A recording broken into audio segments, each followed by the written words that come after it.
flu took my dear wife, Emily. I take comfort knowing we'll soon be together again. Mr. Rainfield, that's no way to talk. You're in good hands here, and we'll be up again soon enough.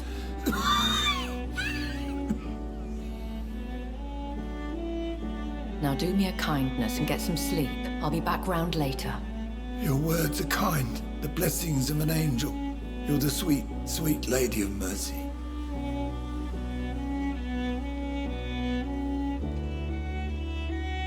Good evening, Dr. Reed. It's a pleasure to see you again. You seem surprised. Dr. Swansea has brought me up to speed concerning your recent appointment to Pembroke Hospital. You're a the lady who saved me that night, before vanishing into thin air. I remember you from the pub with Dr. Swansea. Indeed. Allow me to introduce myself formally this time. My name is Lady Ashbury. I remember you well, in spite of the brevity of our encounter.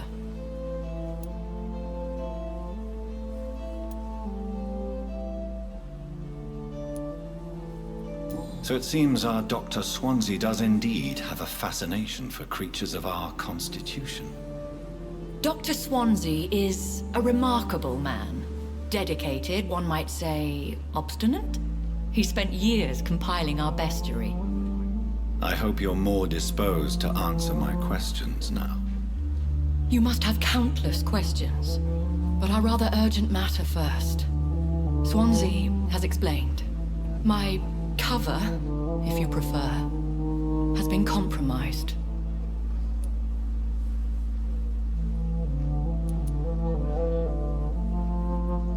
Have any of the patients given you trouble?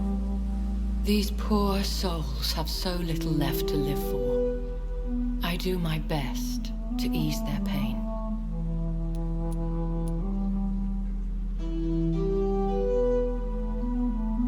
The world would be a better place if it were cared for by women like you. You make me blush. I am simply a necessary evil. Pardon my boldness, your ladyship, but I have questions concerning this condition we share. As a newborn, your hunger for answers is rivaled only by your thirst for blood.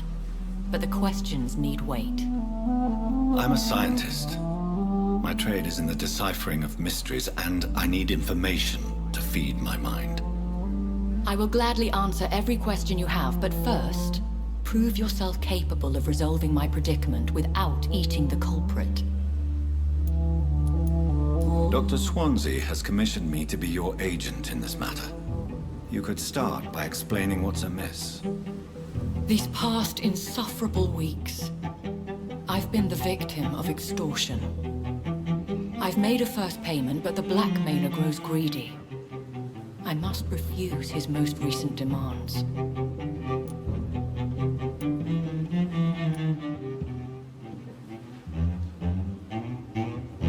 Please continue. Every detail is essential. I'm your man. My embarrassment in this matter is eclipsed only by my shame at having put the hospital at risk. The threat from our anonymous scoundrel is clear. A list of dates. My visits coinciding with the dates of suspicious patient deaths due to massive blood loss. Is it true? Now aren't you the blunt one?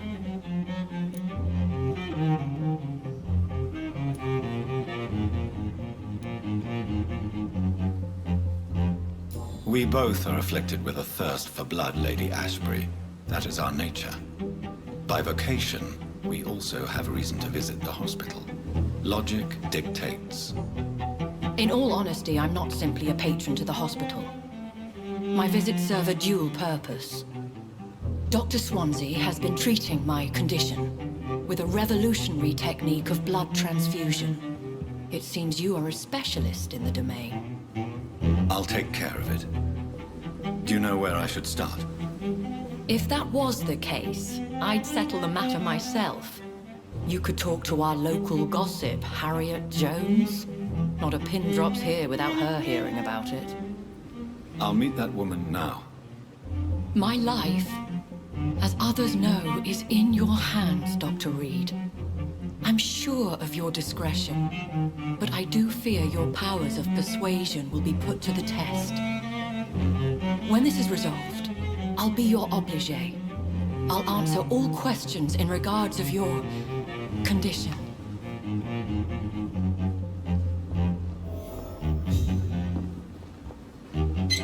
Another night with the glorious battalion of Pembroke.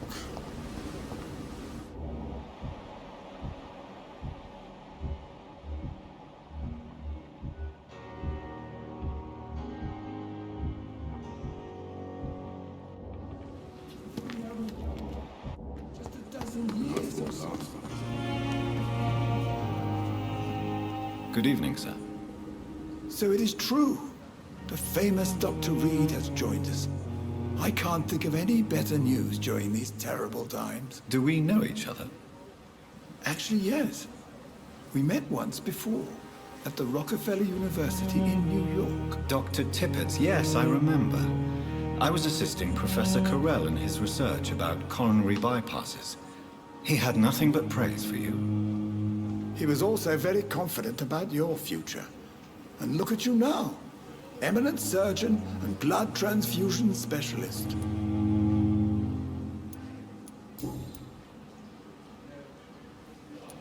What can you tell me about the staff in the hospital? Some are really good, and others are not so good. But during this troubled period, there is no time for slander. I prefer to focus on the positive character traits. Tell me more about cherished people, then. Nurse Brannigan is a pearl. She is the most helpful and dedicated nurse I've ever worked with. A clever and cheerful woman. You really seem to admire her skills. I'll go even further. If she was a man, she would be a damn fine practitioner. Any opinion about the management? I don't always agree with Dr. Swansea's reserve, but I must admit he does all he can to keep this facility running during this crisis. Ah, yes, the burden of command. I was fed up with this concept while serving as a medical officer. Don't get me wrong. Swansea's a good administrator. I just wish he would get out of his office now and again.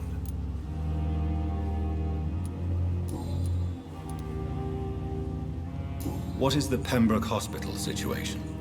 And please, speak freely. This hospital is not exactly the best of London. I'm sure you are used to working in a better environment.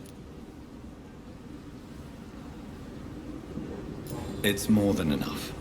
In any case, the personnel of a hospital are much more important to me than the building. Don't be misled by appearances, Dr. Reed. This hospital does not lack talented people. It just lacks hope.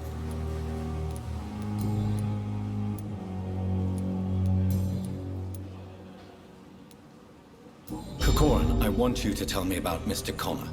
How did he die? What happened? He was my patient. He died because of my mistake. That's the blunt truth.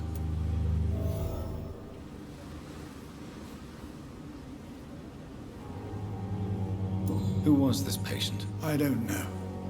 Some sick man from the docks, maybe a fisherman. I had no time to talk with him. No one claimed the body. What was the nature of the mistake? It was a twofold error. My diagnosis was wrong, and the administered dosage was too strong. Why not stop practicing? Are you mad? I killed that man, I admit it, and it won't happen again. I have saved so many lives since then.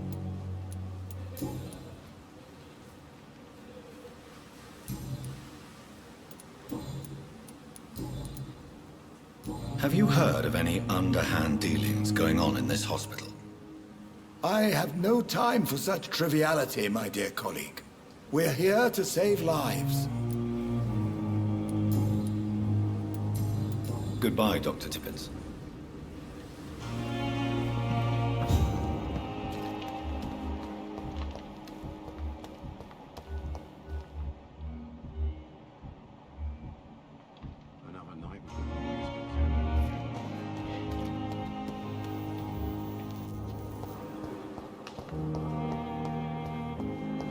I wish I could be sick. Boil with the fever.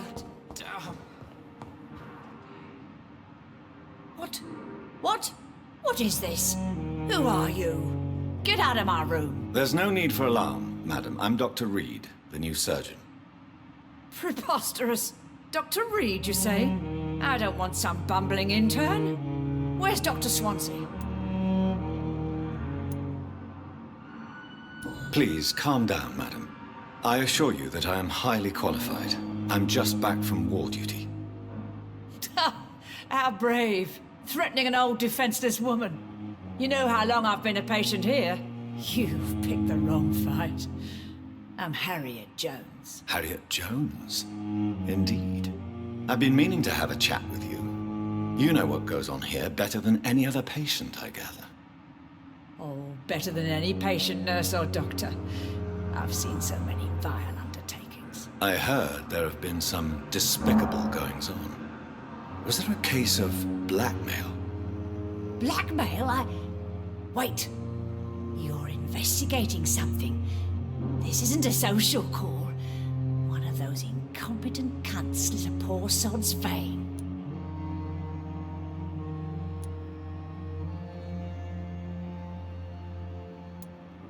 If I didn't know better, Miss Jones, I'd be inclined to say you enjoy this type of idle gossip. God's honest truth, Doctor. It's just the way it is here. Most of these bitches would let you freeze to death before getting you a blanket. You seem to know more about the goings-on here than anyone else. Beware, Miss Jones, in case suspicion should fall on you. That's it. Blame the old and infirm. I see those little bitches' greedy little eyes. Just waiting for me to pop off they are. I assure you, madam, this is not an investigation into a possible medical error. Debauchery, then? Nurses Crane, Hawkins, Brannigans, whores, all of them. They can't keep their legs shut. I've seen them scratching slutty sores. Really? Well, if you have irrefutable proof, I'll not have the staff behaving in such a manner here. This is your business, Doctor, not mine. But I swear one of the nurses is cavorting with some man on hospital hours. Thank you for your time, Miss Jones. You've given me something to go on. See you on the next round.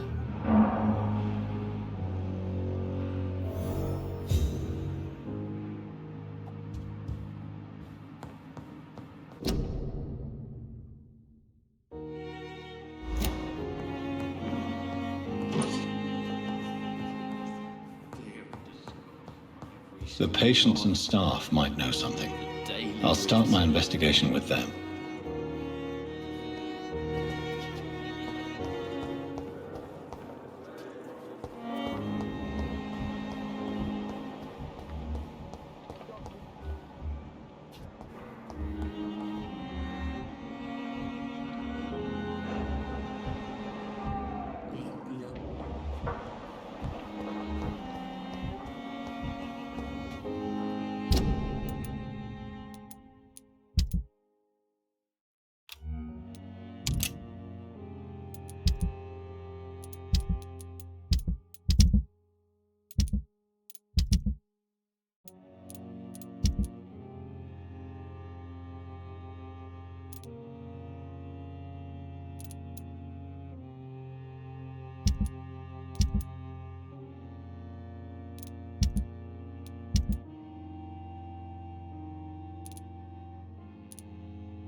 So many deaths. And still more coming.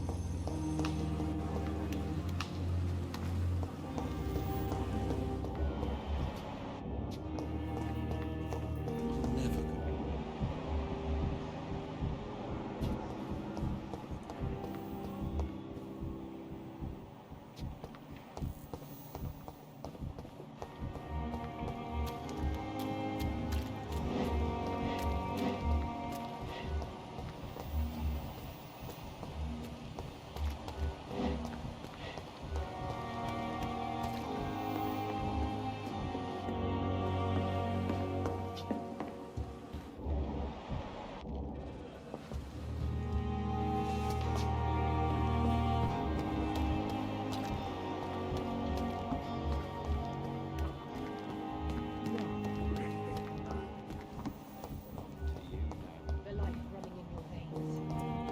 dead flesh needs... Good evening, Miss Howcroft. How are you tonight? I need blood, Doctor. Warm.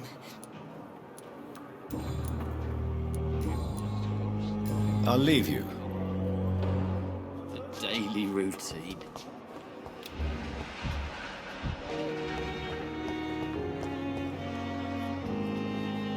Good evening, Nurse Hawkins. Good evening, Dr. Reed.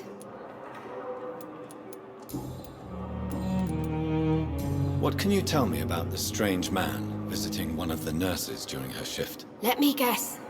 You spoke with that old shrew, Harriet Jones. Do not pay attention to her, Doctor. She's full of fanciful tales.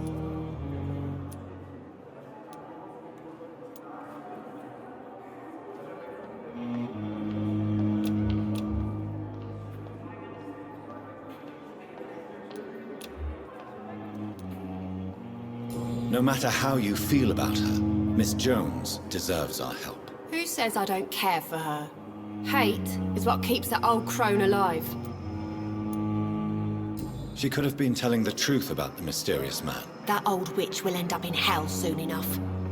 Who cares if a nurse finds some happiness where she can?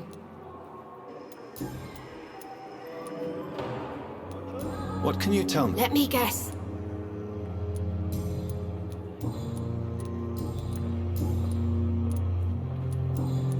Goodbye, Nurse Hawkins.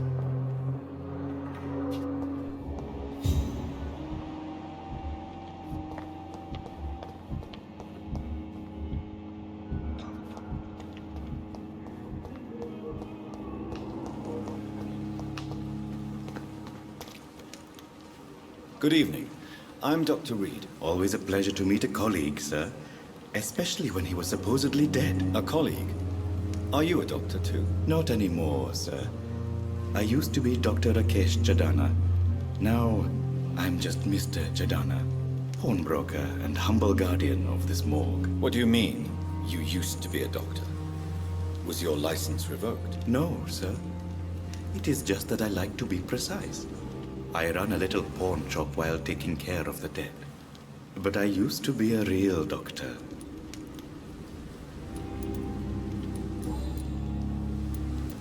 A pawnbroker? I expect you get all types of people here. Yes, sir. All kind of people. For I sell all kind of goods. Who comes here to trade with you? It's very unhygienic, even unsafe. Diseases can spread. For the customers, for the hospital. I'm very cautious, sir. I've been a doctor, remember? And all my clients are good people. In fact, I think I only know good people. What kind of goods? With the quarantine, it's not always easy to buy things. So I trade, I exchange. Some people sell, some others buy.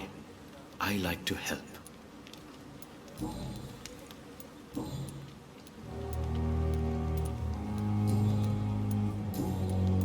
Have you heard of someone blackmailing people in the hospital? Pardon me, sir, but I have no idea what you're talking about. Please show me what you have to... Of course. It's just trinkets and curios, really. But I'm sure they can be useful.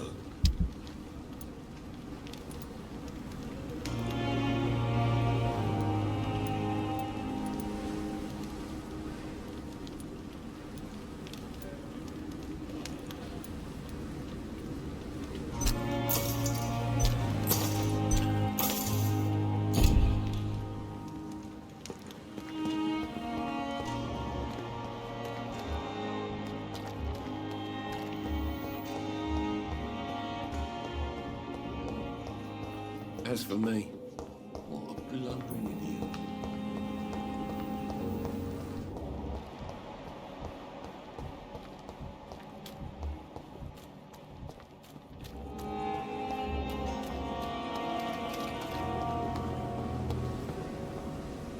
Good evening, nurse. Dr. Swansea has already told us about you, sir. I'm Nurse Gwyneth Brannigan. Welcome to the Pembroke Hospital. Did he really? It's a good thing I wasn't hoping to keep a low profile. All members of staff have already read about your new blood transfusion technique. Dr. Swansea made sure of that. I see. Well, I'm a little surprised, but I suppose I'll just have to deal with this unexpected notoriety. You must know, blood transfusions are Dr. Swansea's primary subject of research. He is convinced it is the future.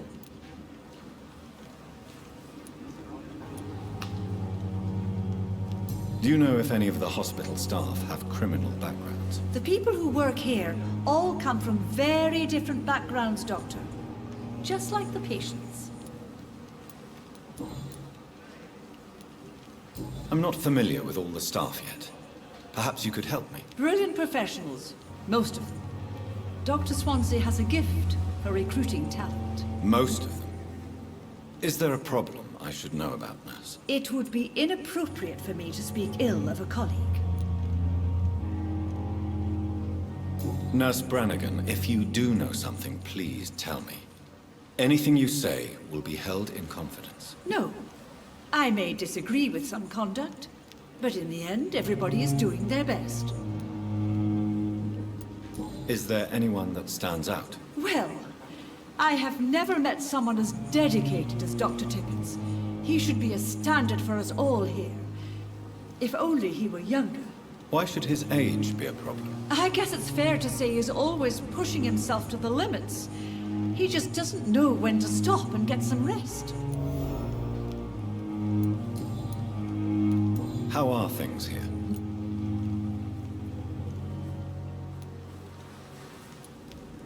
An invisible enemy. Quite a poetic term for a disease, especially from a nurse. Sorry, Doctor. These last few weeks have been exhausting. We could all do with a good night's sleep. Do you think this hospital can survive the epidemic? We are all volunteers here, and we're trying to hold fast, but how do we beat an invisible killer? Some nurses have already resigned.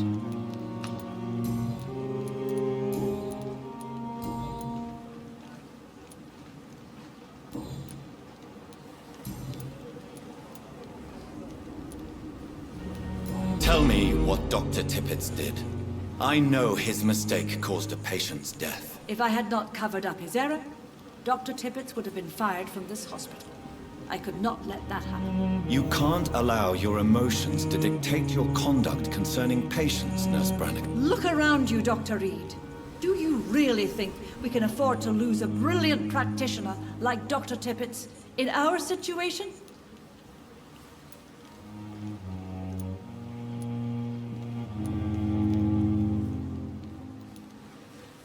I can't say I approve of what you did.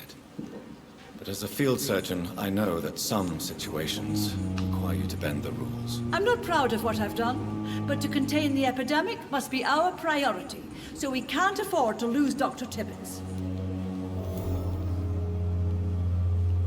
Why does Dr. Tippett claim you're the main reason he keeps working, despite his fatigue? If it wasn't for him, I probably would have left the Pembroke years ago. Dr. Tippett does not think of you as just a nurse anymore, does he? If you're suggesting he's not taking my gender into consideration when it comes to medical practice and knowledge, I really hope he doesn't.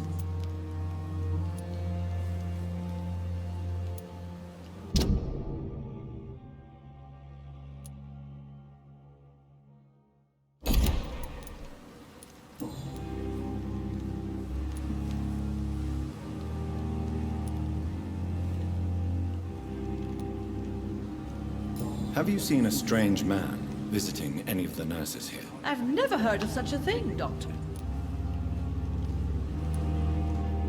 I've decided that I won't reveal Dr. Tippett's, shall we say, misdemeanor. I'm so glad you share my point of view.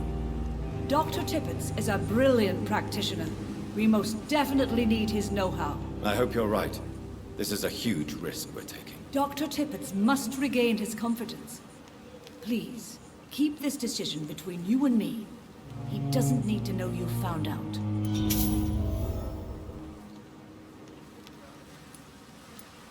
Have you seen a strange... I've never heard of...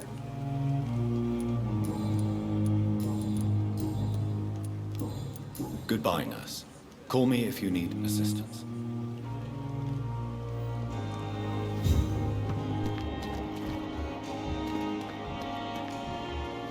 Perhaps I should reconsider the offer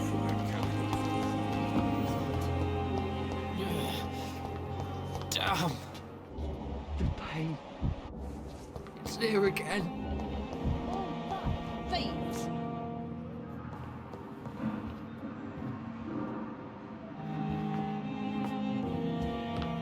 Simpletons, What your last thoughts would be, sir.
Good evening, Mr. Cox. Dr. Reed.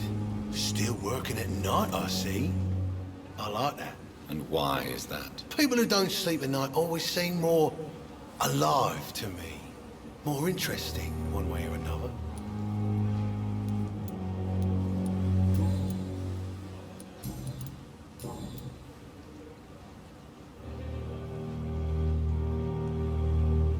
Do you ever think about that poor fellow I saw you push in the water? The wound he gave me will make sure I don't forget him.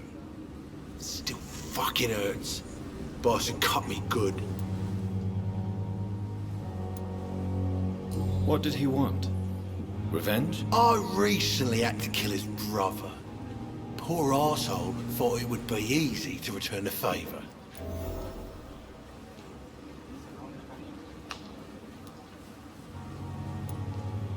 Only the strongest survive, then? Survival at all costs. Is that all you think about? I'm the toughest bastard you'll ever meet, Dr. Reed. And I don't give a fuck what you think of me. That man was determined to murder you.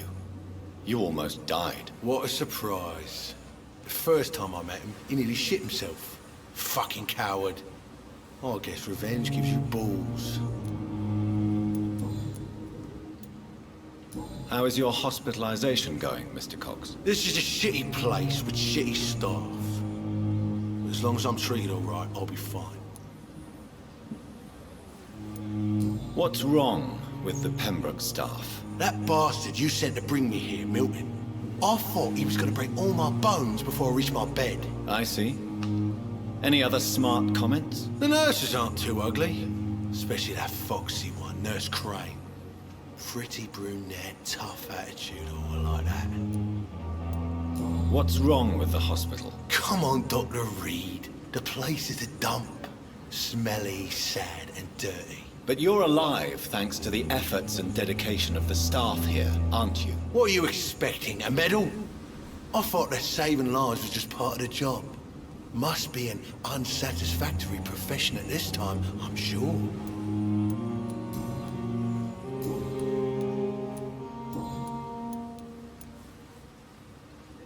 How long do you think you can escape the law, Clay? I know this city like the back of my hand, Doc. I know its streets, who to pay, who to avoid, and who to bully. I won't get caught.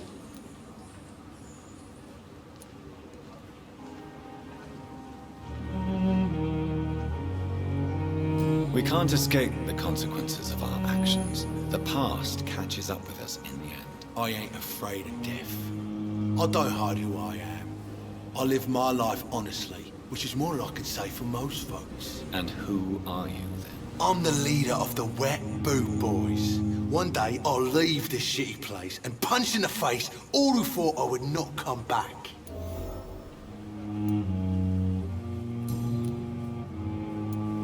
Have you heard of any underhand dealings going on in the hospital? Blackmail?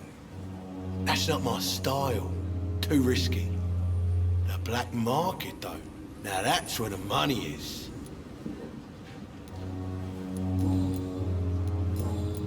I'll leave you for now, Mr. Cox.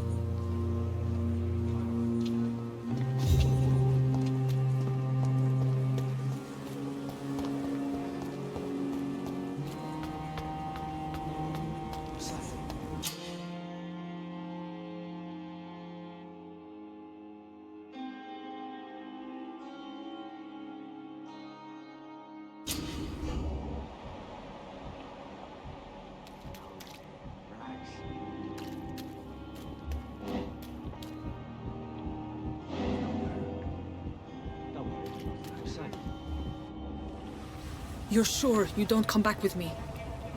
Nah, I have to see someone at the hospital. Be careful. You look so bad they may keep you as a patient. Fuck 'em. I don't like hospitals, or doctors. Well then, when you go back to Whitechapel, you may find this useful. What is it? A pass for a free medical exam by the best nurse available. Just read it. I don't read well, but thank you, I guess.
This man has been savagely attacked and dragged to the floor.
Are you injured, sir? Help me get out of here! I need to get out! I'm Dr. Reed, and I'd be glad to help you, but you must calm down first. Please, take a deep breath and tell me your name. Okay. I'm Oswald Thatcher. Please, I need to get out! All right, Mr. Thatcher, you're safe now. Do you think you can reach the street by yourself? Yes, I do. Good. Now leave this place and enjoy the cool night air. It's quite invigorating. I'm sure you'll feel better if you do.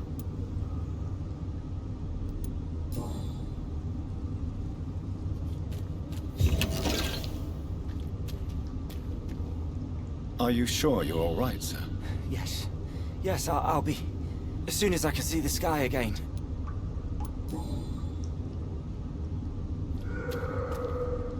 Are you sure you're all right, sir?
can't believe I'm doing this.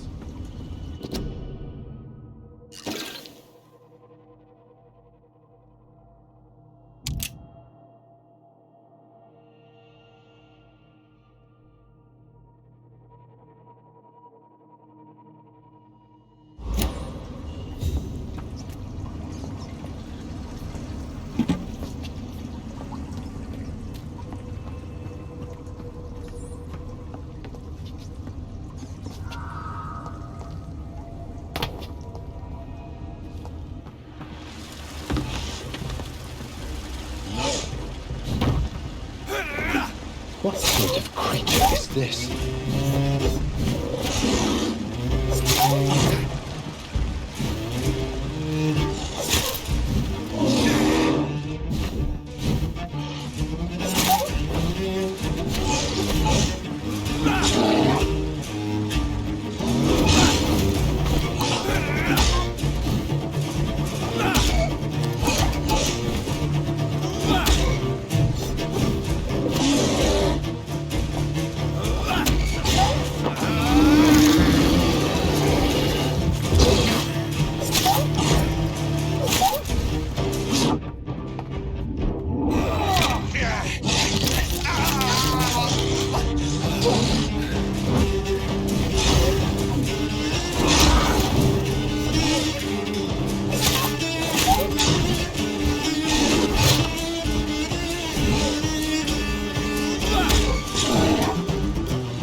Here's what's left of him. Not a lot to check, but I should anyway.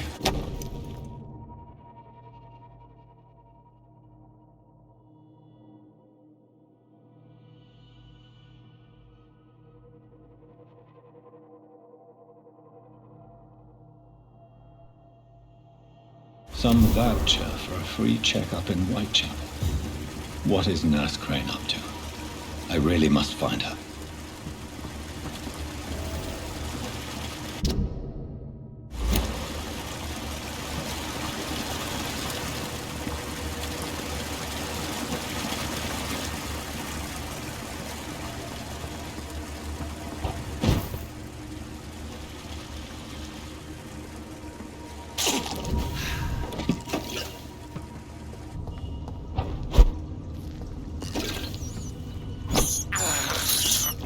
This is despicable.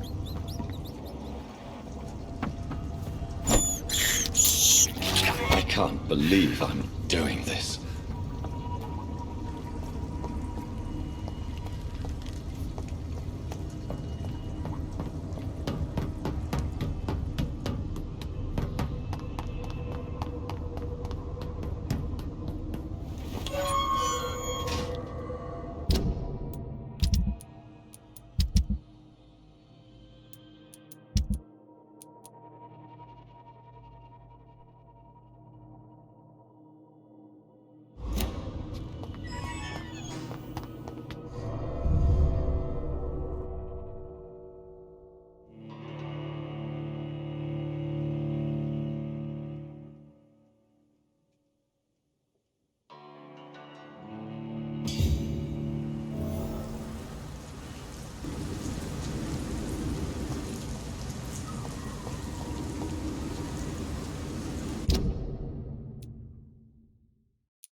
It's locked, all right.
Safer places to be than here.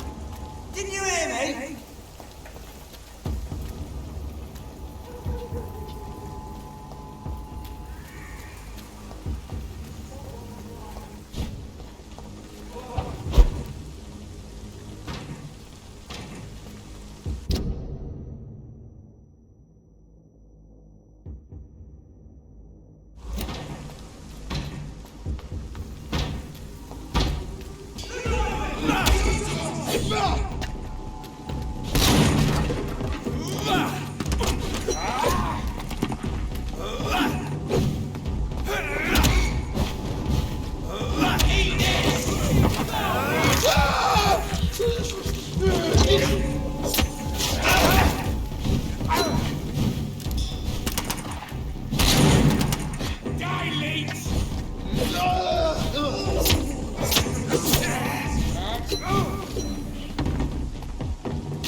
one of them!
Yo, stop that!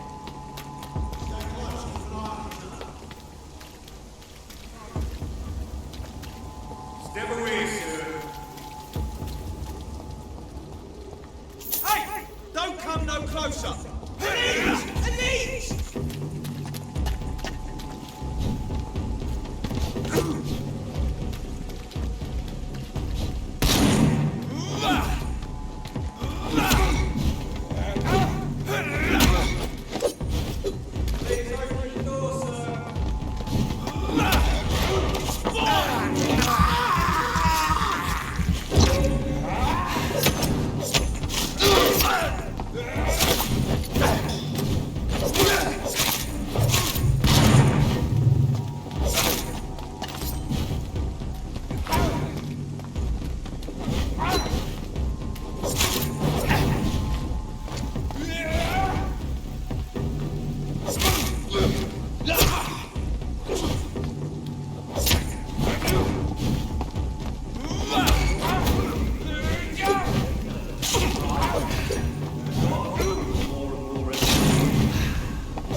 Whitechapel. This neighborhood is linked somehow to the kind Lady Ashbury's blackmail. First, let's find this Petrescu fellow.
Than a weak old lavvy.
I have this thirst for blood.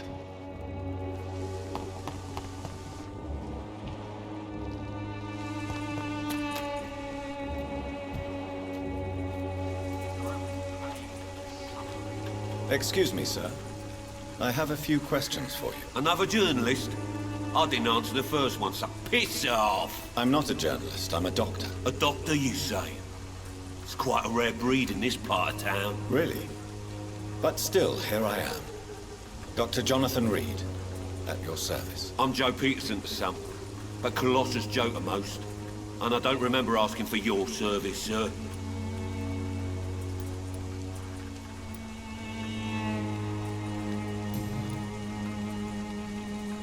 May I ask what you do around here? I do whatever I want, and sometimes even more. Now sod off. According to you, physicians are scarce in this part of town. Why is that? Not familiar with this neighborhood, are you? I guess your fancy colleagues are too afraid of being stabbed in the back. This part of town does have quite a reputation. Would you say it's justified? Totally. Look at me, for instance. I always look my opponent in the eye before knocking him out.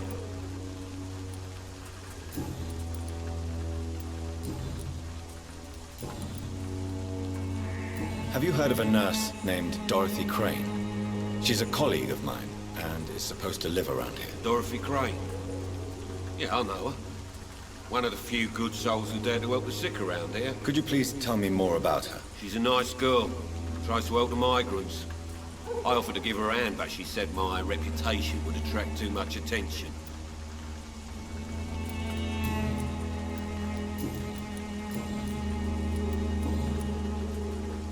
Goodbye, Mr. Peterson.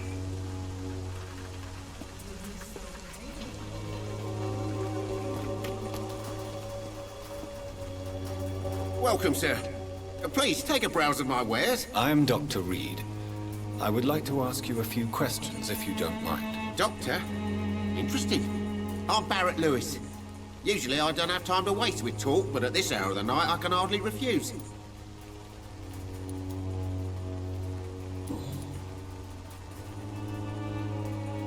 How is business around here? Business? I have no business.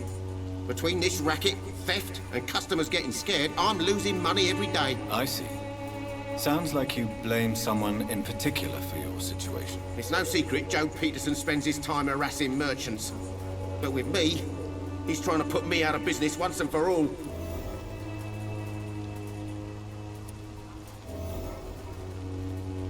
As a merchant, you see Whitechapel every day. Have you noticed anything out of the ordinary recently? Well, you mean besides the epidemic, the war, and all the usual crap? As long as I can remember, this part of town has been a bottomless pit, and no sign of the bottom yet.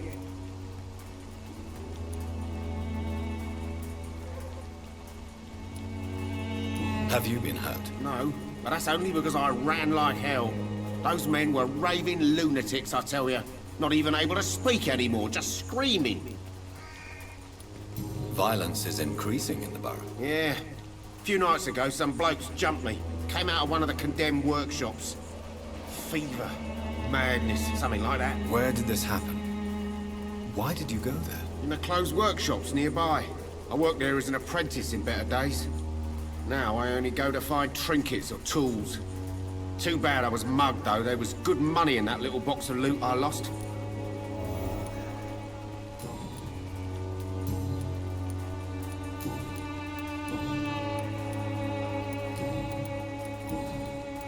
Have you heard of a nurse called Dorothy Crane? Nurse Crane? So the bitch really is a nurse, then? Always thought she was just some crafty foreigner, that one.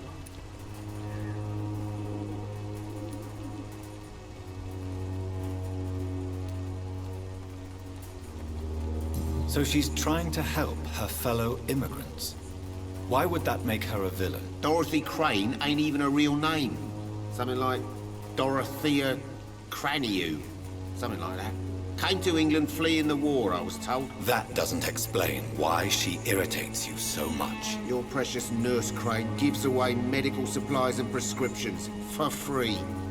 I offered to sell it for a fair cut, but no. Miss Crane wanted to play the quiet saint.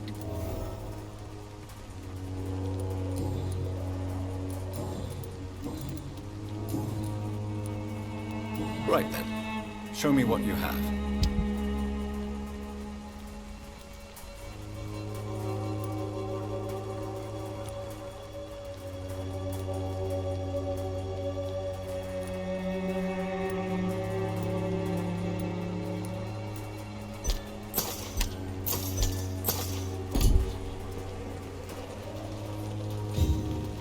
It's hard to believe, but this district has always been wretched. And let your guard down,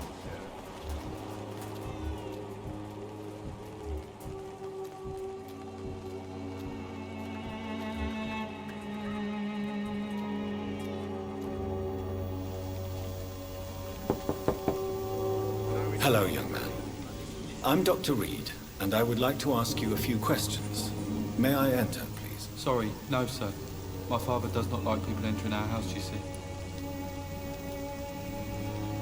Your father is worried about you, boy. He asked me to look for you. So my father actually worries about me then? Okay then. Come on in. I'm Harry, by the way. Even my dreams are soaked with glue.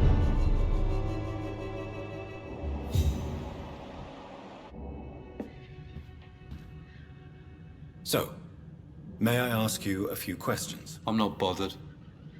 What could be worse?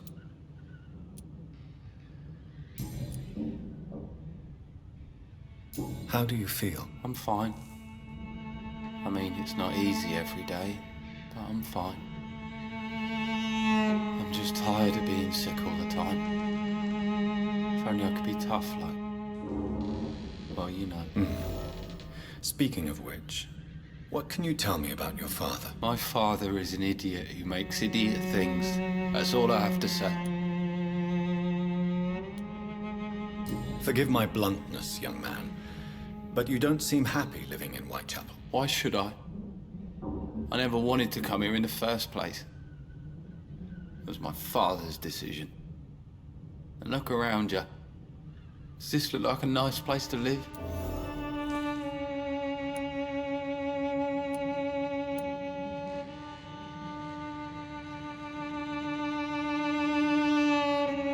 You have a roof over your head, a place to call home. Many people here are not as lucky, you know. That's exactly what my father says. Harry, you should be grateful for what you've got. But I wasn't even consulted when we moved here.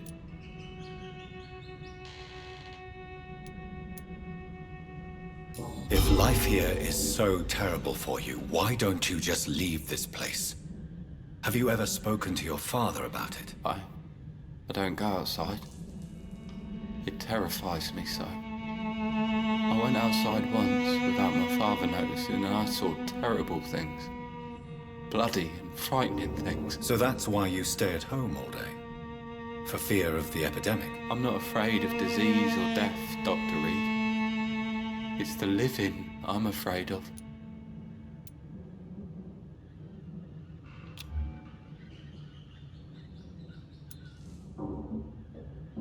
Do you need any medical help, young man? Yes, I do. I feel so tired. I don't know if it's the epidemic, but everything seems so hard. You'll feel better with this, but you need to get a grip, young man. Medication alone won't cure melancholia. I'm not sure I'm happy with the idea of living long in a world like this.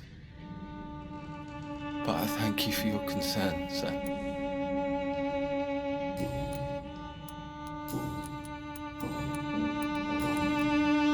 Do you know Nurse Dorothy Crane from the Pembroke Hospital? I'd like to know more about her. Yes, I know her. She came here to examine me when I was very sick. She said I should go out more.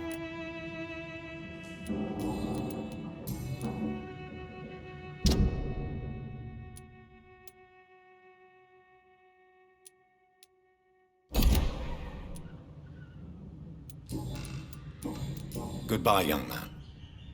Take care of yourself. Is there only pain and suffering in this world?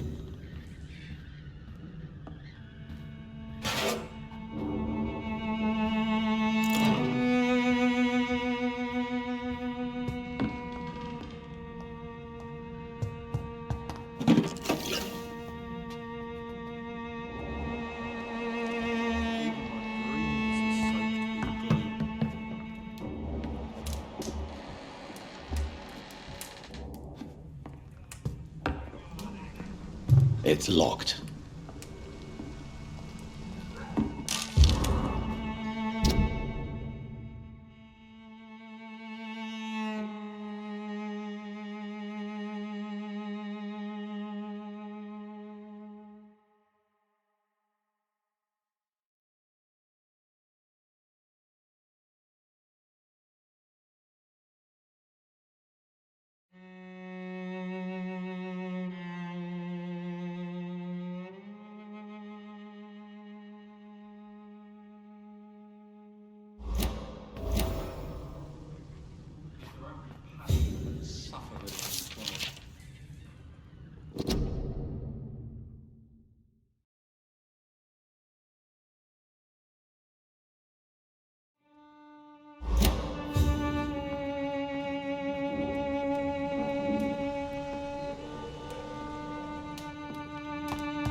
So, may I ask you a few questions? I'm not...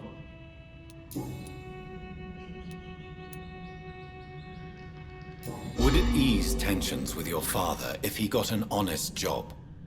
Because he tried, you know. I can't say. I'd be glad if he dropped his thuggish activities. But I'm not sure it would be enough. Why is that? Sometimes I suspect it's me, Dr. Reed. Or it's this life. It's like I can't find my place.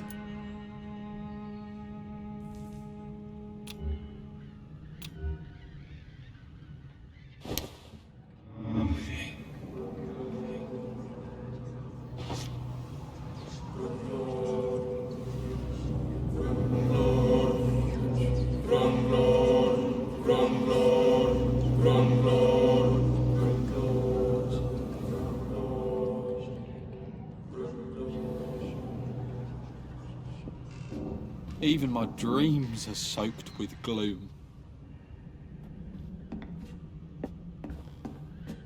So, I'm not bothered.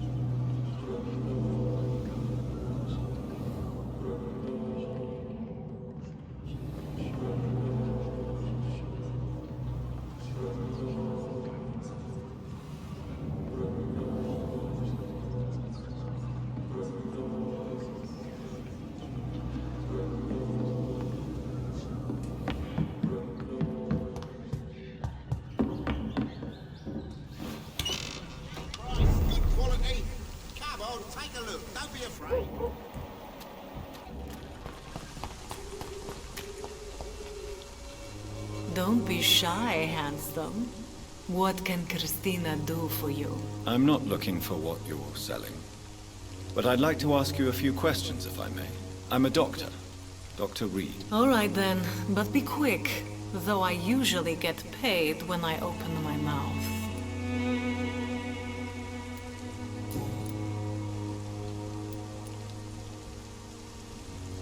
Do you need any assistance, Miss Popper? It depends on the price of your medicine.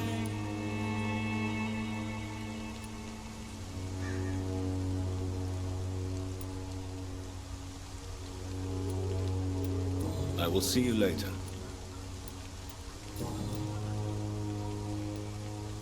Christina, have you been examined? The epidemic is spreading fast in London, and you could be exposed, or expose others. I don't like doctors or hospitals, but I don't like you asking questions.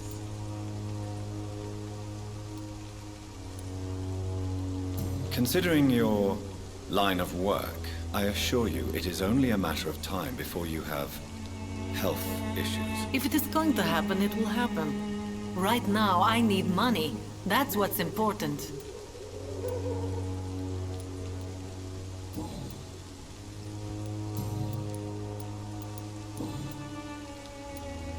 Tell me about yourself. Are you joking with me?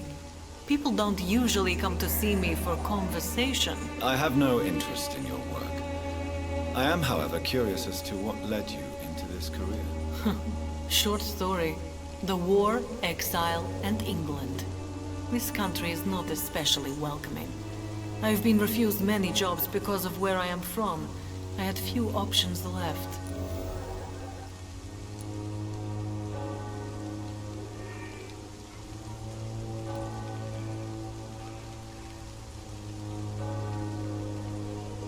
I'm sure you could have found another job, perhaps less lucrative. Maybe you should try again. And when exactly was the last time you looked for a job? Or worried about the rent, or what or when you were going to eat?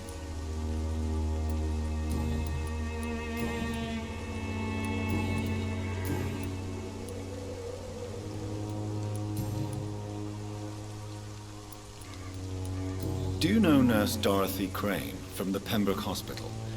Anything you can tell me about her would be helpful. I don't know her, but I know her name is Dorothea Crăciunescu.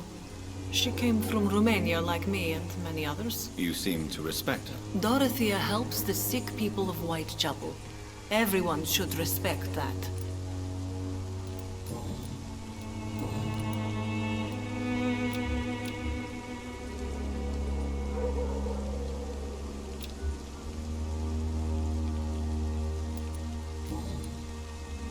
Christina, have you been examined? I don't like them. You can put your own life in danger, that's your decision. But what about your clients? If you're contaminated, you will put them in danger too. And you think that would worry me? If you knew the men I deal with, their health would not be what you'd worry about.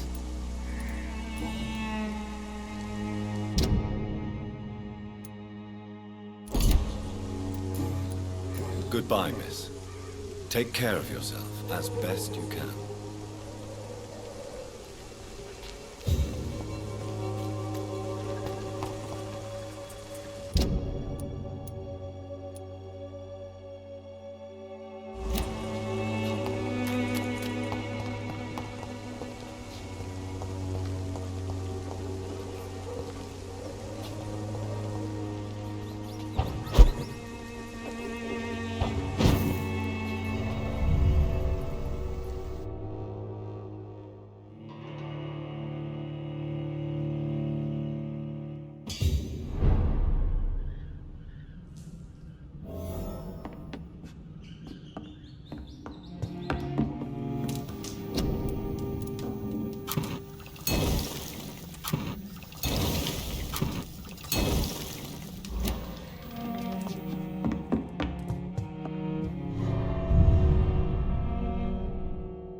Good evening, Christina. Change your mind, Mr. Reed? Do you need any assistance, Miss Popper? It depends on the price of your medicine. I am shocked that you would think I am that sort of man. Forgive my suspicion. I'm so used to liars with good manners. Thank you, sir.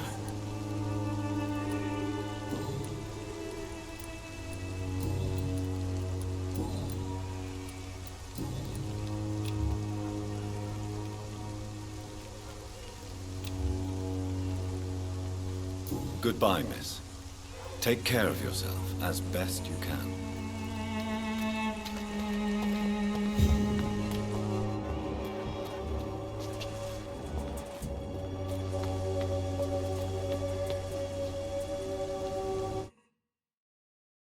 You look so pale, my lord. Would you like me to revive you?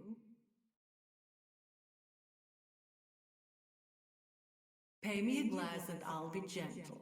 Pay me a bottle and I'll... Forgive my interruption. Do not apologize, my son. Father Tobias Whitaker is always happy to teach mortals about the incoming Armageddon. I am Dr. Jonathan Reed, and I just have a few questions. A scientist? You are much more lost than I thought, my son.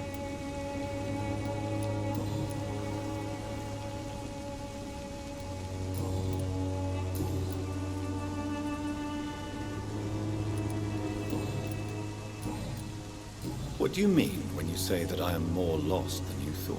All scientists are entangled in a world of causes and consequences. And most of them can't see the plain truth. Quite a judgmental opinion, if you ask me. But what do I know? Blinded by science as I am. But you are seeking answers, aren't you? Answers about the Armageddon about to strike the city. Answers about the hidden truth. Well, I suppose I can spare a few minutes listening to your so-called truth. As a doctor, you must be aware of the decimating epidemic. But let me tell you that this so-called Spanish flu is just the beginning of the end. What do you mean? The beast is finally revealing itself, corrupting the flesh and the heart of men. With my own eyes I have seen them, those minions from the abyss. Really? And what would be your answer to this biblical threat? We must fight the disease before this legion outnumbers us. But not with scalpels and microscopes.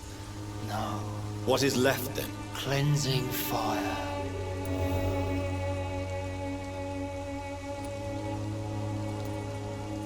Tell me, Tobias, what exactly is your plan concerning the cleansing of this city? God will recognize his own. More than once this city has risen from the ashes, hardened and purified by the flames.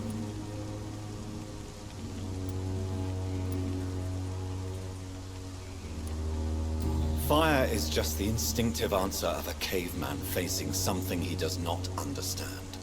This is the 20th century. Your lack of faith is predictable. But my task is to convince rational minds like yours to see the light. This is God's will. You're mad and dangerous. You're nothing but a soulless butcher. A small-time Torquemada. The Savonarola of Whitechapel. My son, if you think salvation is a free gift, go listen to the lies of that pompous fool, Joseph. Joseph, a fool? Vicar Larrabee of St. Mary's Church. While he continues preaching his fraudulent redemption, more and more people die in the streets. What do you mean when you say that I am more lost than you thought? All scientists are entangled in a world of causes and consequences. And most of them can't see the plain truth. Quite a judgmental opinion, if you ask me. But what do I know? Blinded by science as I am. But you are seeking answers, aren't you? Answers about the Armageddon about to strike the city. Answers about the hidden truth. I am. But the answers I seek are based on facts, not superstition.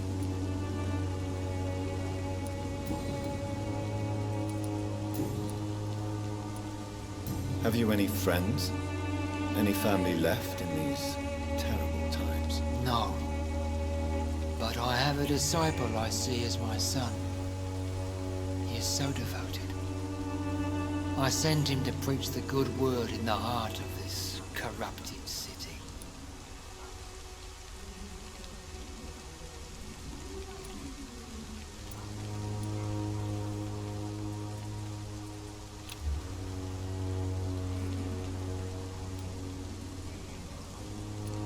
You sent him on some preaching crusade during the epidemic. As a true believer, Samuel will fear no evil while he walks through the valley of the shadow of death.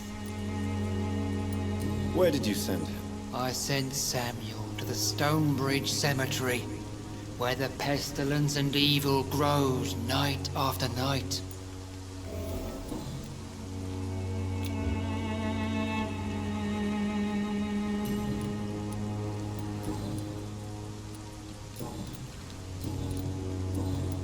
Do you know Nurse Dorothy Crane from the Pembroke Hospital? I'd like to know more about her. I don't like the liberal ideas of nurses, but I especially abhor that Nurse Crane you mentioned.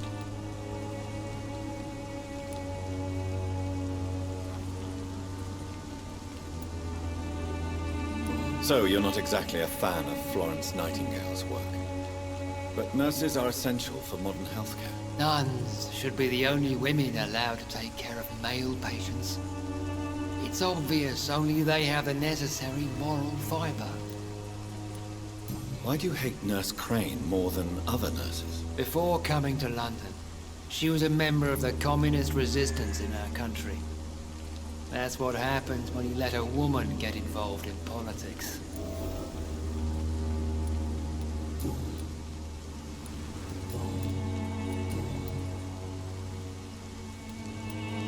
I have heard enough for tonight. Goodbye.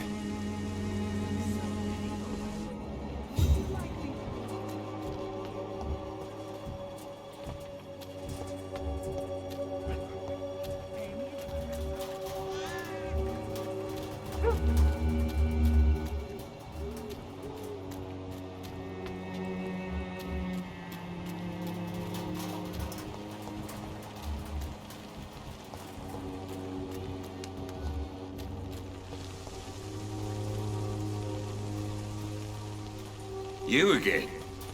What do you want this time?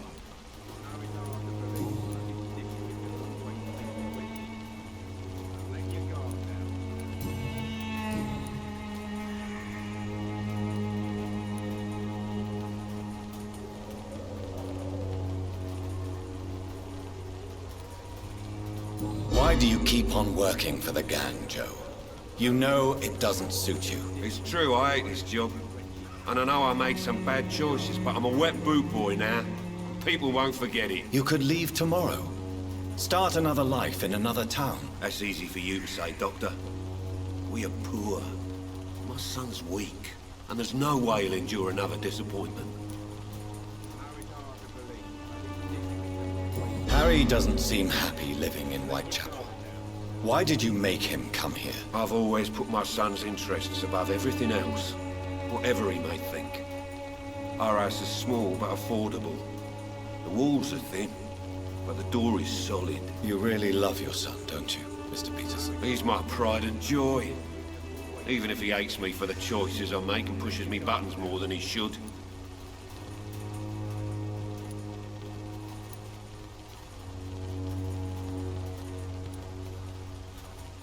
Do you have any regrets? Only one. Not to have my beloved wife by my side. She died when Harry was little.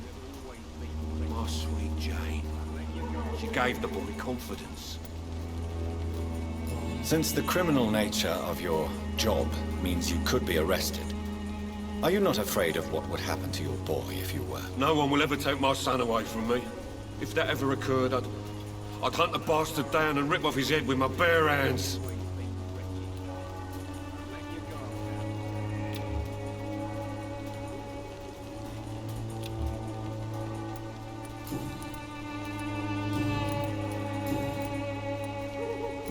How did you become the local bully everyone is afraid of, Joe? There's no pride in roughing up poor bastards.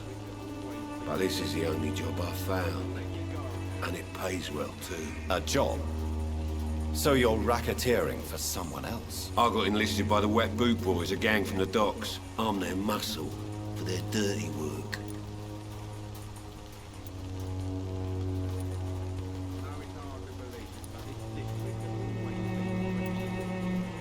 Most people don't become thugs when unemployed. This is a choice you made. I don't care what you think, sir. I do what I have to do for my own reasons, and that's that. I'm not sure Mr. Lewis would agree with your by all means necessary philosophy, sir. Oh, do you really think he's the poor victim here? Barrett can be as sneaky as anyone. Long ago, I even called the bastard my best friend.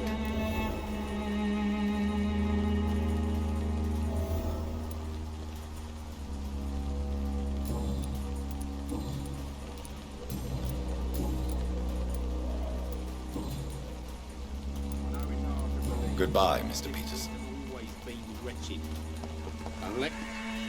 Fancy buying something, sir? You never...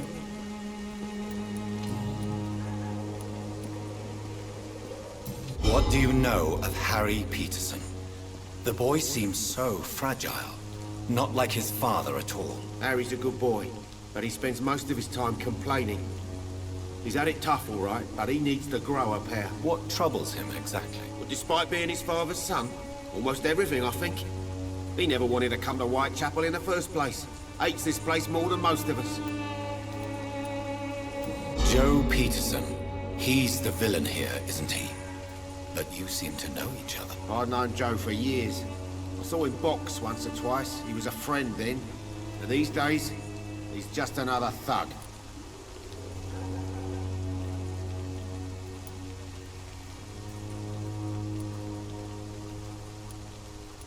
What can you tell me about Mr. Peterson? Besides his behavior toward you, obviously. Colossus Joe was a decent boxer, good one even. But after his wife passed away, he found every excuse to stop training. Just wanted to pick fights with everyone.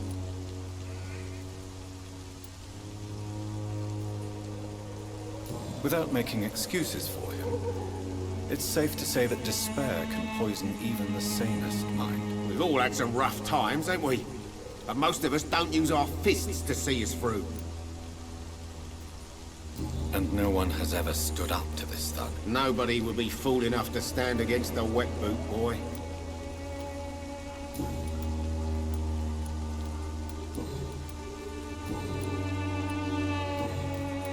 Have you heard of Nurse? So she's Dorothy. That doesn't... Your pressure.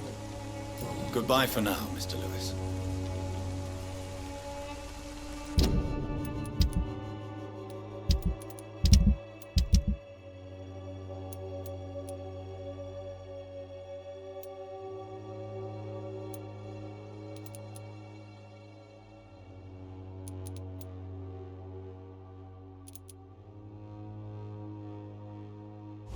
Cheap price, good quality. Come on, take a look. Don't be afraid. Good quality. Come on, take a look.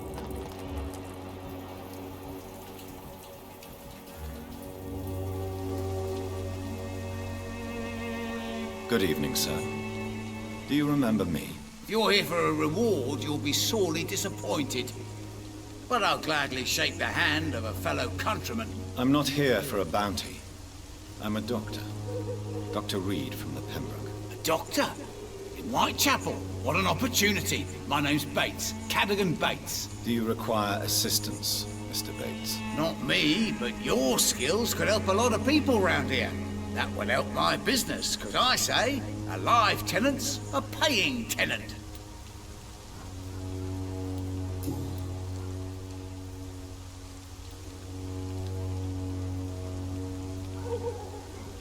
You seem to have recovered well since your attack. Do you ever think about what happened to you? Not much. It was a fucking nightmare. Savages, absolute bloody savages. Their appearance. Jesus. Made me want to puke. You'd better not come back here. I won't be around next time to save you. I want to know everything about the recent violence, Cadogan. And I want the truth. Well, rent may be a bit high, and yeah, I've had to evict a few people. But that's business, isn't it?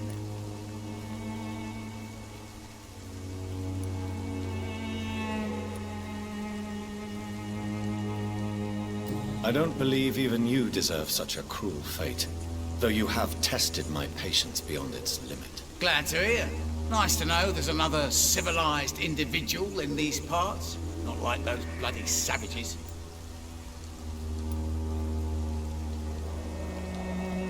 Since I took an oath to help people, can I be of assistance? Well, seen better days, that's for sure. But it was bound to happen with all these refugees about. Infecting you is probably the last thing on these people's minds. Take this, in any case. What? You give me this for free? Don't have a clue about this place, do you?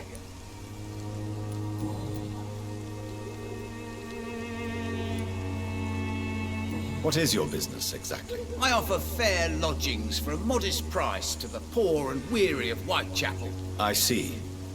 And what about those who cannot pay? Well, deals can be done, if you know what I mean. Money's not the only currency. After all, I'm not immune to a pretty face.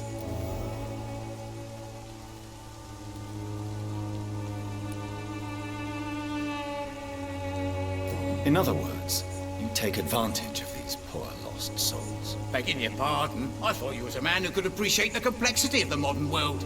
Things ain't just black and white, you know. It's unusual to see someone so happy around here, especially considering the current situation. Why should I be sad now?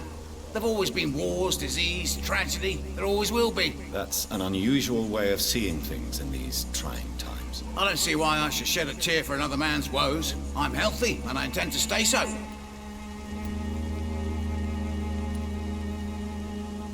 Tell me, what's your honest opinion of the increasing violence in London? People are just beginning to discover what we've always known. This city's rotten to the core. They just took their bloody time to wake up and notice it. What do you mean? People are acting like the violence is news. But it's always been savage down here. It just bubbles to the surface every now and again. What help could I possibly be to your business? That's simple. I already get good money from all those fleeing the war. Can you imagine what they'd be willing to pay if I could offer medical assistance too? Mr. Bates, do not make me regret saving your life in this quarantine zone. I understand, Dr. Reed, you're from a good family. Don't want to get your hands dirty. That's fine. I'll be happy to act as your middleman.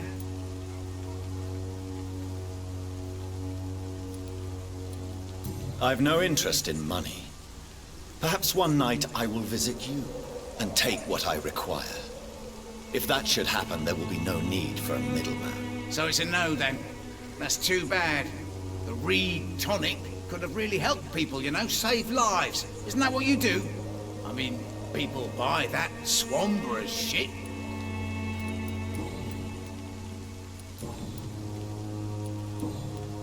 I'm looking for Dorothy Crane. She's a nurse. What can you tell me about her? Dorothy Crane, bless her soul. I really should thank her someday. Has she treated you? No. When I need a checkup, I'd go to a bloody doctor, not some back alley clinic full of sick foreigners. Tell me truthfully, why are you so thankful? By keeping my tenants alive, she's making me a rich man. Every month they live, it's more coin in my pocket.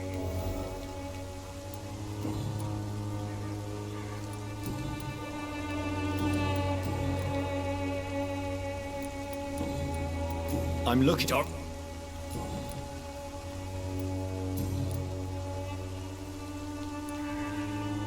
You seem... Not much. You'd best... What? I don't... Glad to. Goodbye, Mr. Bates.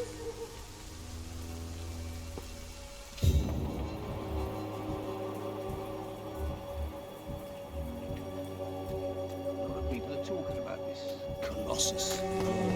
Perhaps I should look into it.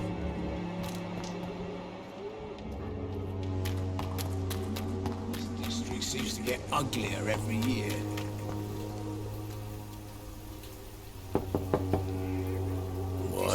What do you want? Leave me alone. Good evening, sir. I'm Dr. Reed. I'm looking for Nurse Dorothy Crane. There is no Dorothy Crane here.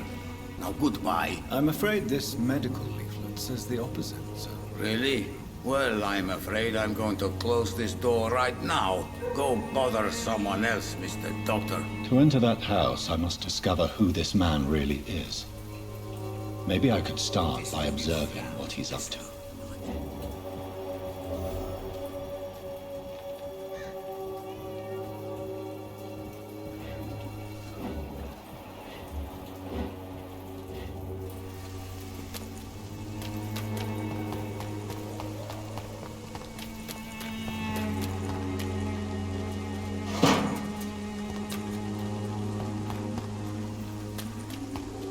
It's locked.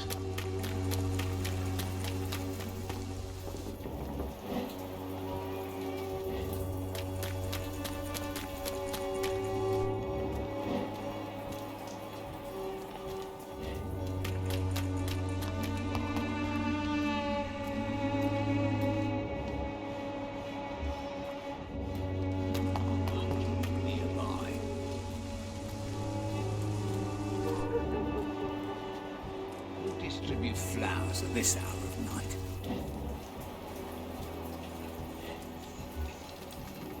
A lot of people are talking about this Colossus.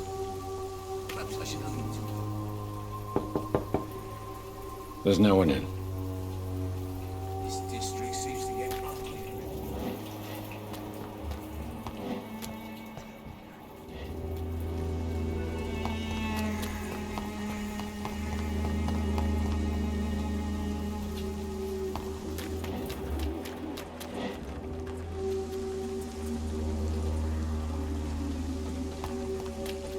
It's locked, all right.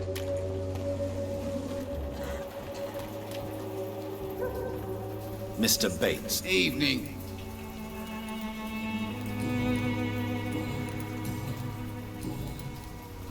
Goodbye, Mr.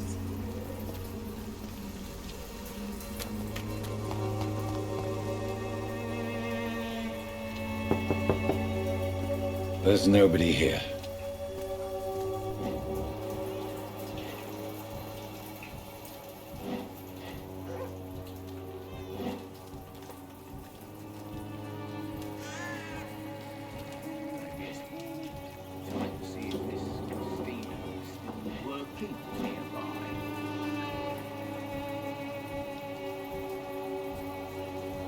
Distribute flowers at this hour of night.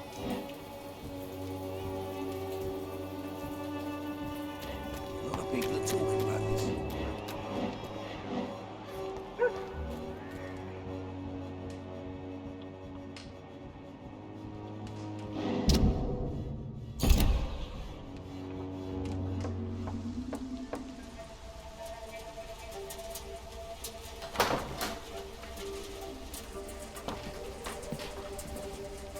A strange man was at the door with a pass for our medical facility. I refused him entry. Darius, how could you know he didn't need our help? His clothes were too finely tailored to be from Whitechapel. Perhaps just a friend of that stray poet who is always about. Richard Nethercott? No, not of the same cloth, this man. I suspect some machination from that journalist. Clayton Darby. Is he still asking questions? Yes. I saw him drifting around St. Mary's Church. I swear he is tracking me just downwind.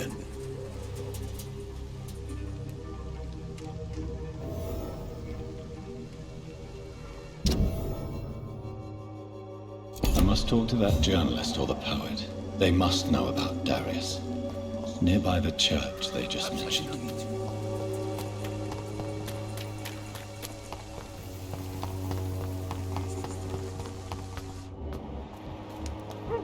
Joe, please, I don't have your money. Come on, Barrett, you want a game, you play for pieces. Malevolence and trickery. You are blinded by your false faith. imprisoned by your daily routine. Excuse me, sir. Are you familiar with this part of town? Name's Clayton Darby, reporter. Sorry, I'm new to Whitechapel.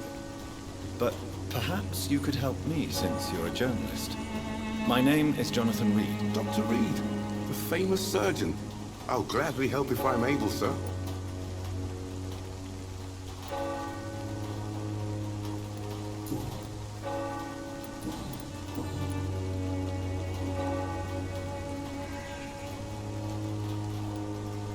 Have you any idea of the danger you face in these streets at night? I've had to run and hide more than once from frenzied mobs incensed by the fever. Do you think the flu is really responsible for this, Doctor?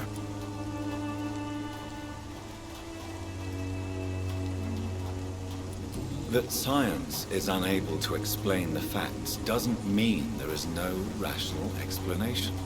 I confess, I share your point of view, Doctor. Why are the newspapers keeping silent about the Spanish influenza? It's as though none of you care. There's a war going on. People shouldn't be demoralized by news of deadly diseases.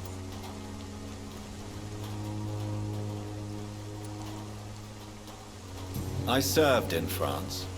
Our top priority must be to put an end to this butchery. This war must stop now. Sir, streets are a battlefield too. An invisible and untold war is going on, and it must be stopped. What is a journalist doing in this borough after sunset? He goes where none of his colleagues would dare to go, to inform the country.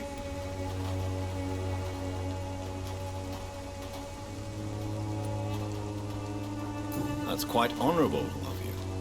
But is the public interested? Not at all, sir. And that's why I'm an independent journalist, hoping to sell some stories. So you risk your life to reveal the truth. I saw many reporters do the same during the war. Whitechapel is the crucible of so many untold stories and tragedies. I want people to know them.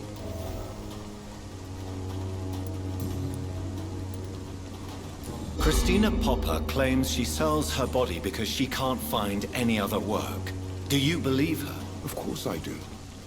Her story is exactly what I want my readers to understand. We live in an intolerant and divided nation. Do you think things will ever change, Mr. Darby? I believe the situation can only improve. And now that women can vote, I'm convinced things will change. Do you need assistance? That would be nice of you, Doctor. Who knows what I may have caught during my investigation.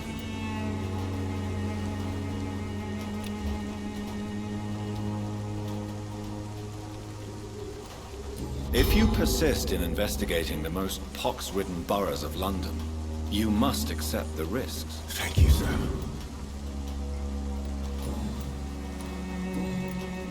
I heard you're investigating an underground medical dispensary in Whitechapel. What do you know about it? Not much, I'm afraid. They are wary of strangers, and I'm not really an acquaintance of theirs. Why do you care?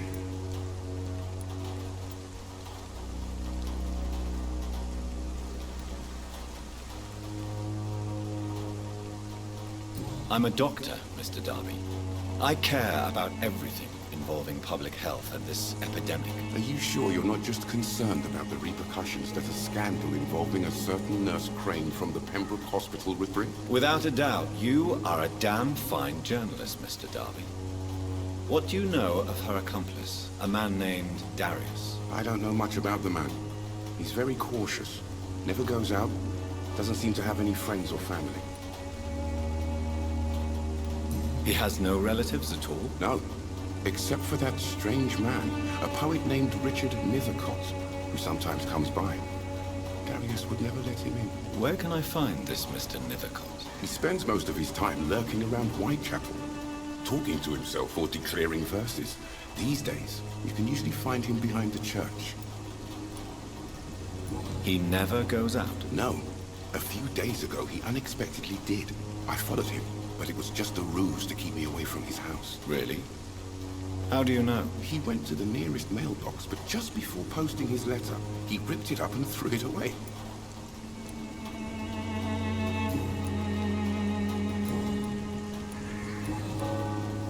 Goodbye, Mr. Darby. Farewell.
Flesh, I tell you. Good evening, sir. I'm Dr. Reed. I would like to ask you a few questions. Please be my guest. Although I may not be the best informant regarding this part of town, my words speak about that which the eyes cannot see. Really? Are you an artist of some kind? I'm a poet, sir. Richard Nethercott, at your service.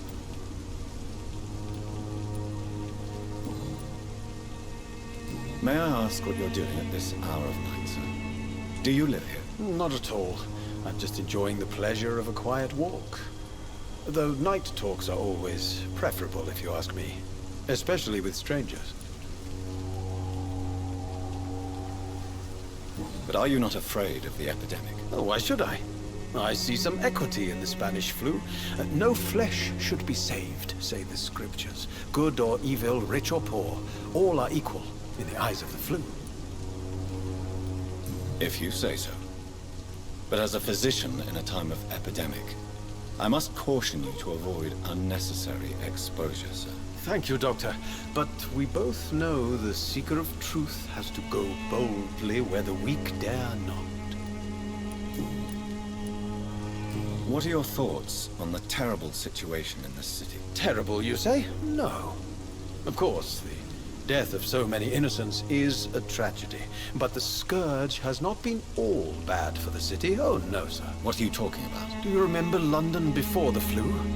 Noisy, cacophonic, quiet nowhere to be found. And now, listen to this oddly peaceful silence.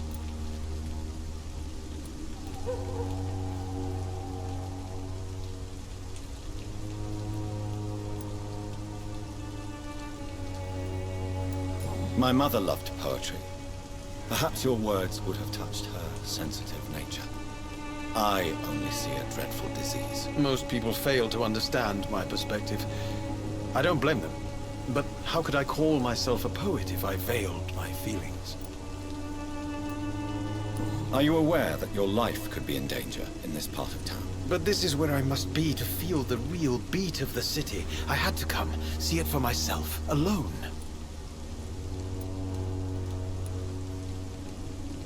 If some misfortune came upon you, who would be here to help you? Well, you, for a start, my dear doctor.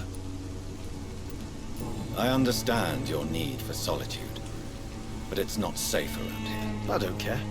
I don't have many friends, Doctor, and my family despises me.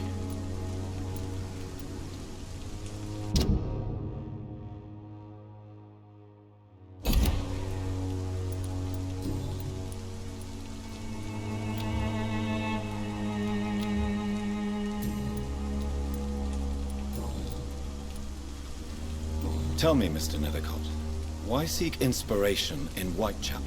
The place is not beautiful per se, but how to explain it? Stirring and challenging. In what way, exactly? The struggle by gaslight, the barren smiles and the arid hunger under the rain. If you say so. Such vibrant antagonism and vivid paradox. The stripped humanity raged across each street. Vivid, of course, yes. And what about the poignant distress? Oh yes, the poignant distress. You see what I mean, don't you? That's what I want to write about, and that's what Whitechapel is made of. Do you not think it a little morbid? On the contrary, sir. Whitechapel is full of life, full of beauty. Just like my dear muse, the wonderful Camellia. What can you tell me about Camellia? Not much. And that's the beauty of it. She can't speak, you know.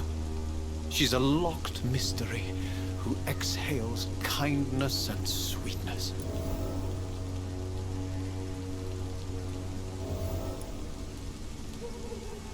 And have you ever tried to learn more about her? Where she lives? How she survives? Whom she may know? Maybe I prefer she remains an enigma. Reality can be so dull, don't you think? Perhaps you're just afraid to find out the truth about your muse. One day, perhaps, I'll ask her to come with me. But will she still be my wild flower of Whitechapel if she moves uptown?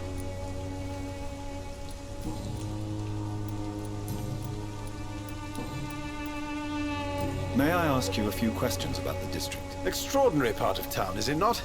I'll be glad to help you, if I can.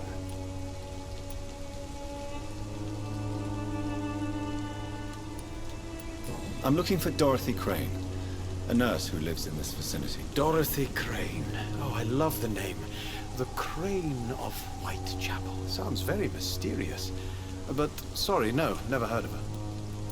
What can you tell me about an old man called Darius? Darius Petrescu? Yes, I know him. At first, I thought he was only a small publisher.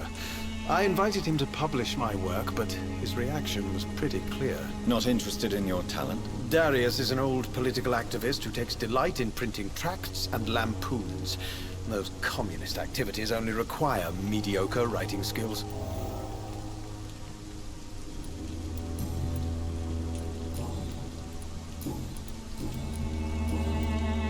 I'll leave you alone, sir.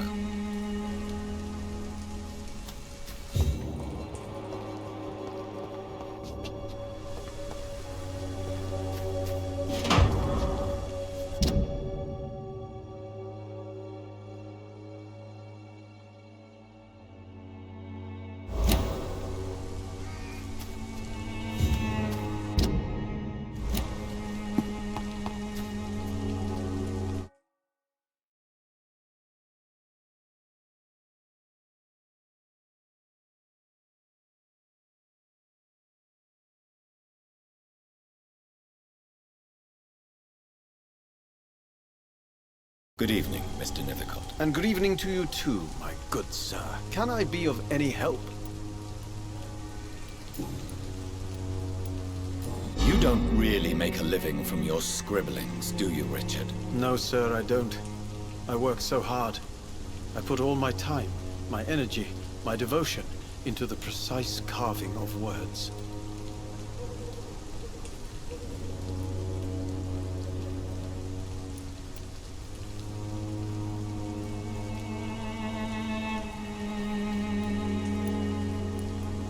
Perhaps it's time to think about something more useful to do. I'm not sure that poets are what London needs at this moment in time. Men and women need food for certain, a roof and safety. But how narrow is the mind of one who believes art is not as essential? Goodbye for now, sir.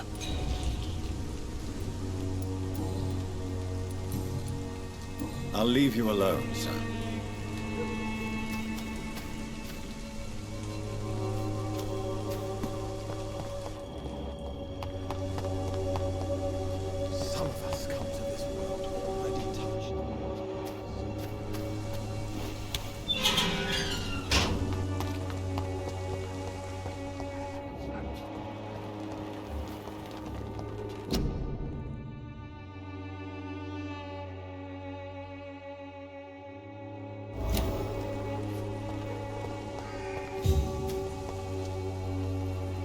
Good evening, miss.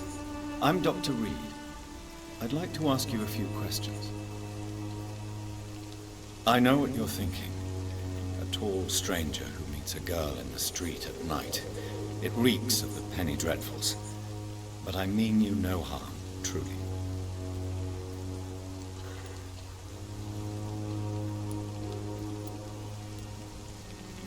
I know you understand what I'm saying. Your silence has nothing to do with you being mute. does it?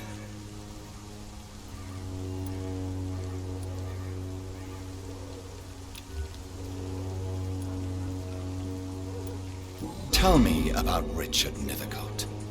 I understand he is quite fond of you, Camellia.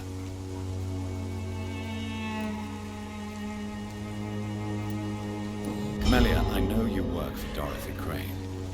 Please tell me about her secret dispensary. A stubborn and mute comrade. Nurse Crane and Darius Petrescu have been clever.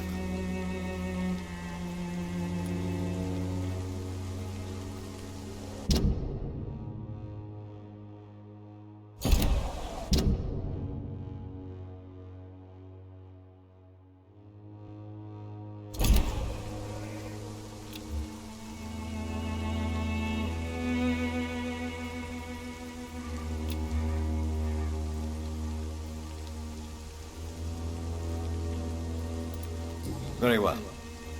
Goodbye then.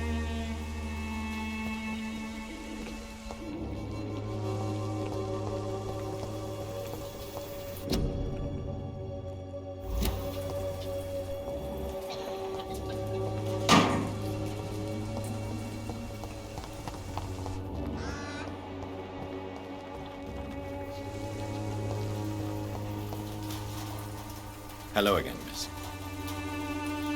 Very well. Goodbye then.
The content of Darius' letter to his children could give me more leverage to enter. Darius is a bit less of a mystery now. It should not be that difficult to incite him to let me in.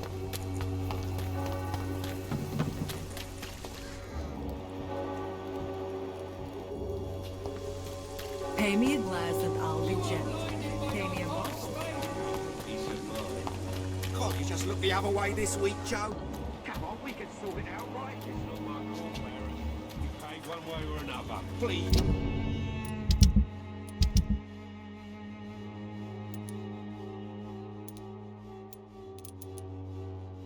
Joe, how long have we known each other? We even used to be neighbours for Christ.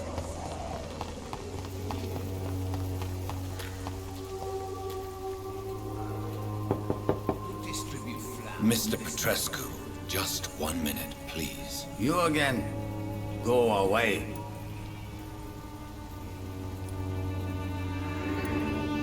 Sir, wait. Stop this nonsense. I know Nurse Crane is here. Shall we speak man to man, you and I? All right. Speak up. Don't you see we're on the same side? We fight to help the poor, sick, and abandoned. I'm nothing like you, Mr. Doctor. Yes, you are. You too believe in providing medical care without charge. You know what we have to sacrifice to make the world a better place. I have to admit your words have conviction. All right, I'll let you see Dorothea. Don't make me regret this, though.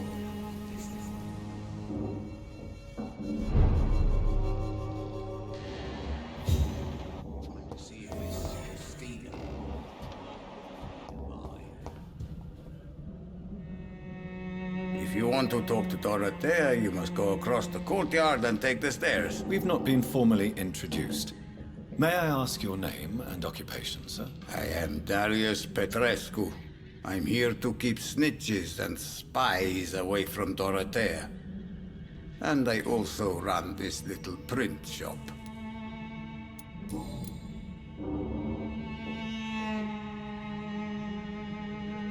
So Dorothy's real name is not Crane? Like myself and many people in this area. Dorothea is from occupied Romania. That's all you need to know. She seems important to the community. More than you can imagine.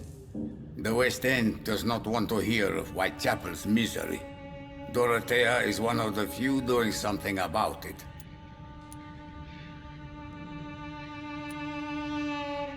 Did you refuse to publish Richard Nethercott's previous works, Darius? Yes, his manuscript is as pompous as he is starched. Now there's a man who loves the sound of his own voice. You could have told him so. As a great writer recently said, politeness is the most acceptable hypocrisy. Tell me everything you know about Camellia, the mute florist. I do not believe in the afterlife, Doctor, but I'm almost convinced Camellia is an angel. She volunteered to give out our medical leaflets.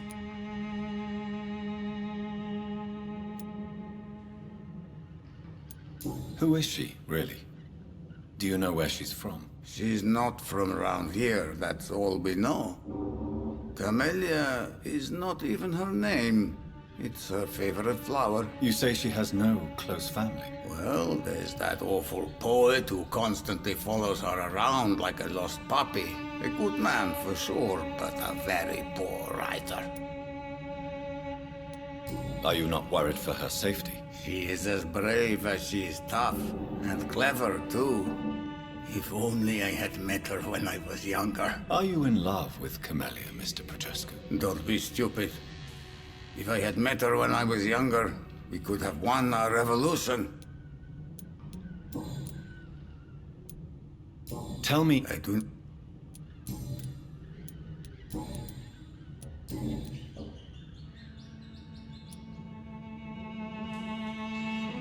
Do you have any family left, Mr. Petrescu? Children or grandchildren? Who knows? I have abandoned my people for so long, they might as well be dead. As dead as I am for them, I suppose.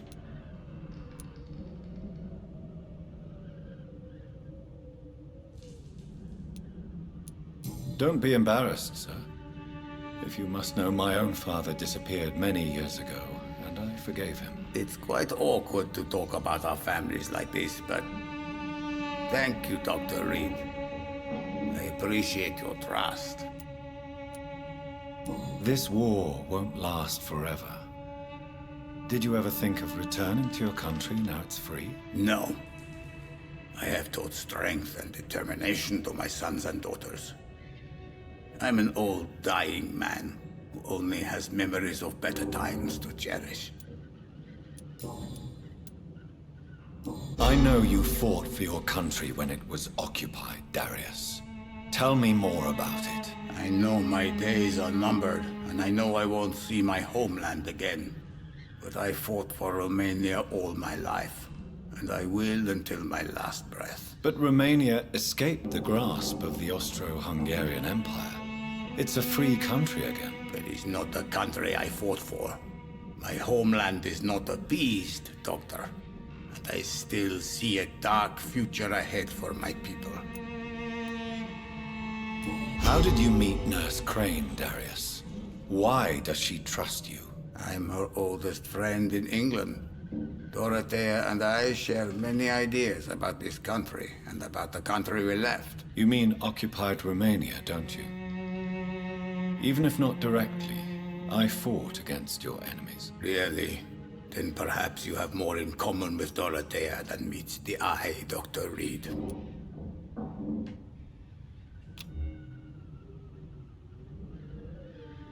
Do you need some help, Mr. Petrescu? I am very tired, but that is all. I don't need you, Doctor. Well, I think you do. Take this, and you'll feel better. Free drugs from an English doctor? It must be my lucky day.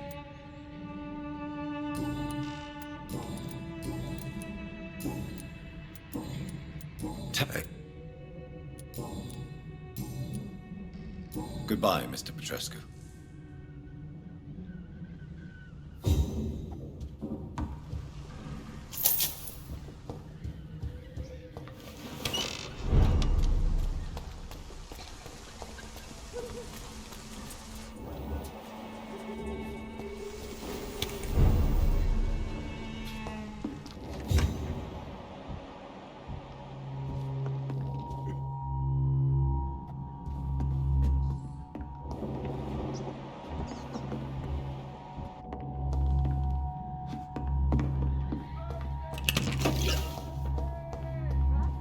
Control yourself. Calm.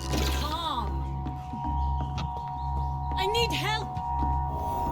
What do we have here, nurse? Patient Raz Van Vasily. High fever running on 3 days. Complaints of dizziness, muscle aches, and head pain. Diagnosed with influenza. Treatment? Aspirin and salicin for the fever and discomfort. Liquids for dehydration, but he's having trouble keeping even water down. Thank you, nurse. Anything else I should know? He did lose consciousness this morning, but he's never had convulsions like these. He's not convulsing, he's choking. He's not getting any air. Scalpel! Hand me that scalpel! What can I do, Doctor? It's too dangerous to operate with these convulsions. Sedative, nurse. Do we have any anesthetics? I'm sorry, Doctor. None at all.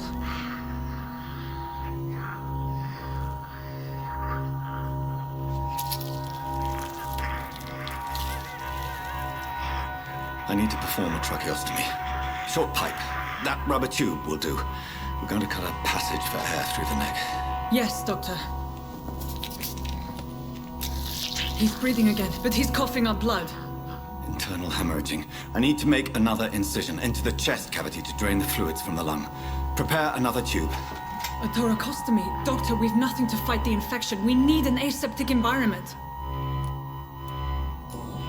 Don't question me, nurse. I need a drain. Now. Yes, Doctor.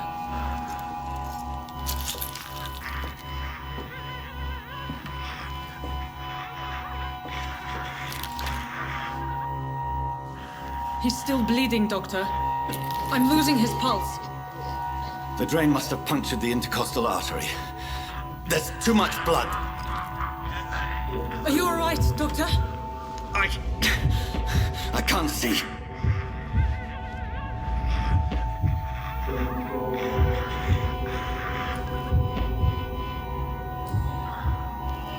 I must first suture the artery.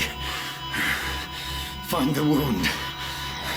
The source of the blood. Needle and thread, Doctor. Good. The stitches are holding. How's he doing? We're losing him. We've lost his pulse. He's dying, Doctor.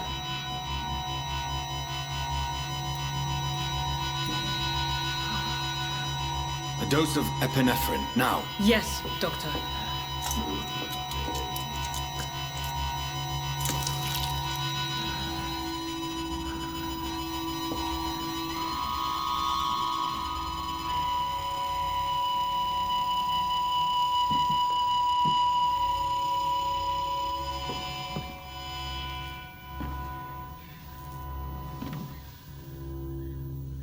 We've lost the pulse.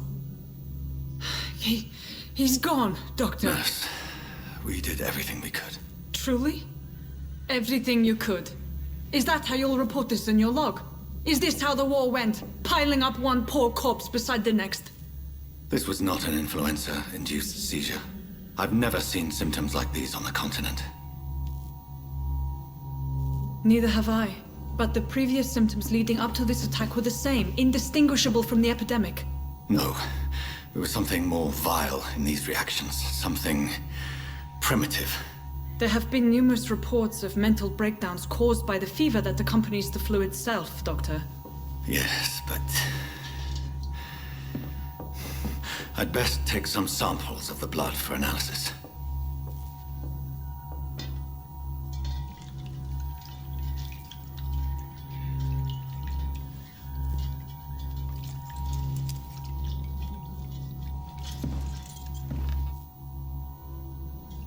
You're here to test my bedside manners. I suspect it was more than intuition alone that led you to us. So, how might I be of service, Dr. Reed?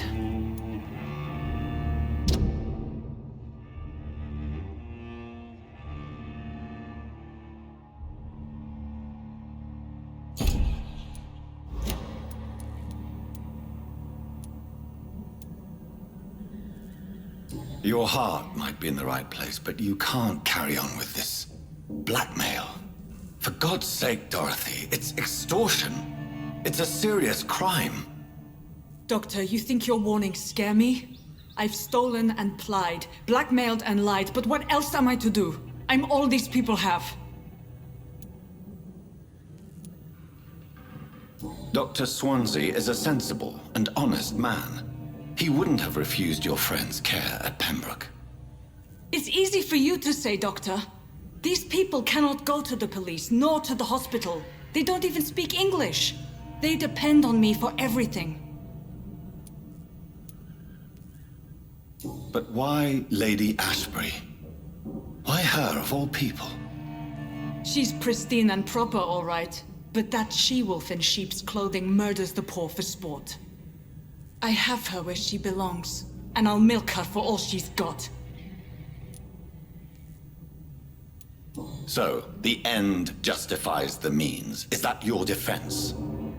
I know you're kind, Doctor.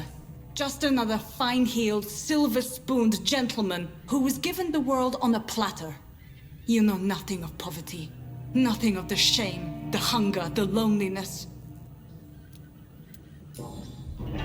You've convinced me of the sincerity of your actions and their noble justifications.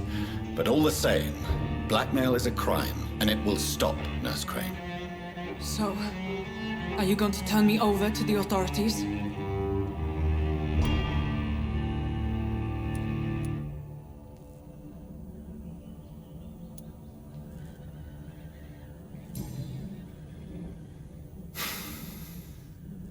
No. Your place is here. Jailing you would be an even greater crime. So, here is my proposition. I'll look the other way on your little enterprise. In exchange, you will resign from the Pembroke Hospital and provide me with medical supplies when the need arises. Dr. Reed! That sounds like a business proposition. My accomplice, then? No, just a privileged client. My research may require the occasional rare piece of equipment or ingredient. I'll pay good coin in exchange, fair and honest, to help finance your noble endeavors.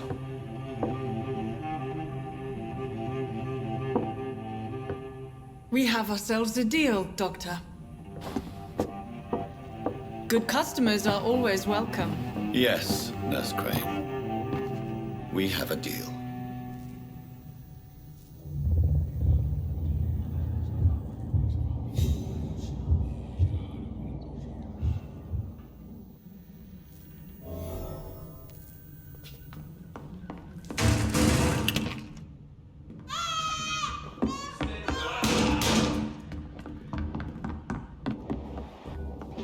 Die, vermin!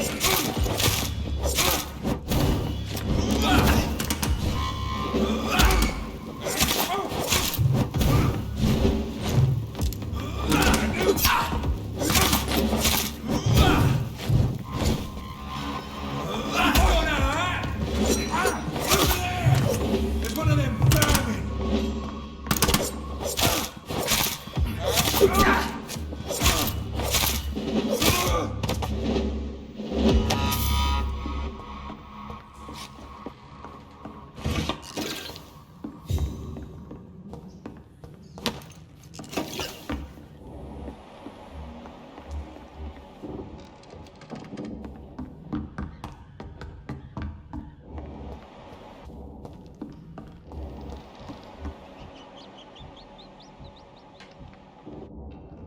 It's locked.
Fuck, he's dead!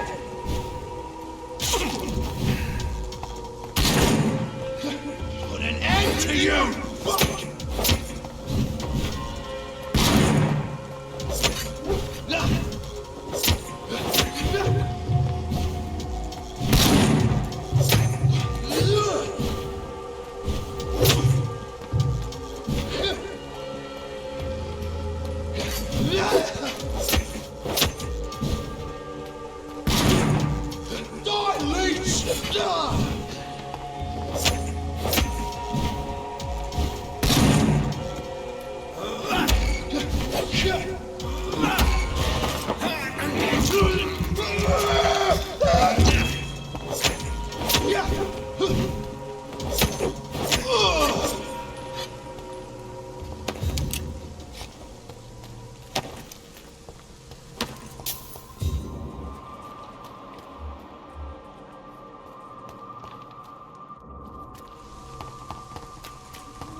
Hello, Mr. Petrescu. Hello, Dr. Reed.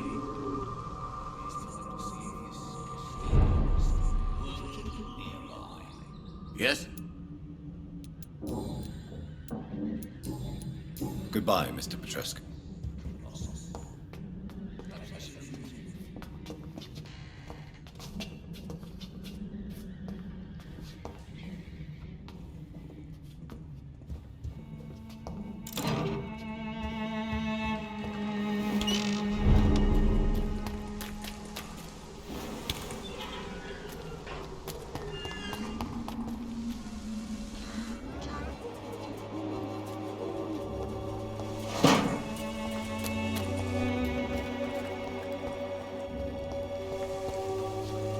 Good evening, miss. Good evening, sir. Are you interested in a miraculous cure for this unknown and deadly epidemic? Actually, I am. Then you have come to the right place. The famous Swanborough cordial is all you need to help keep you in perfect health. Oh, really? Why didn't I hear about it during my studies? I'm Jonathan Reed, by the way. Dr. Jonathan Reed. Ah, my brother has spoken of your research, sir. I'm Loretta Swanborough, and it's always a pleasure to meet a fellow healer.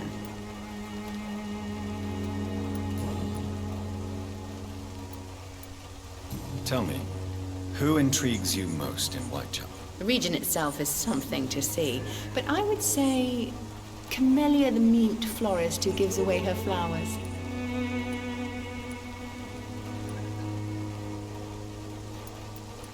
What do you think of the locals? Most of them are afraid or desperate. They all come to me eventually for my remedy. Is there anyone I should avoid? Cadogan Bates, without a doubt. The bloody bastard remorselessly exploits poor migrants as soon as they get here.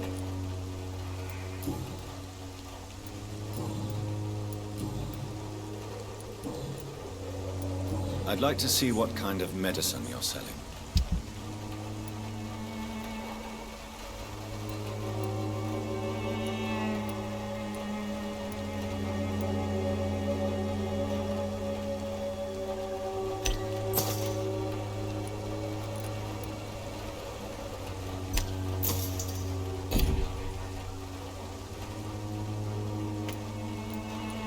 I'd like to see what...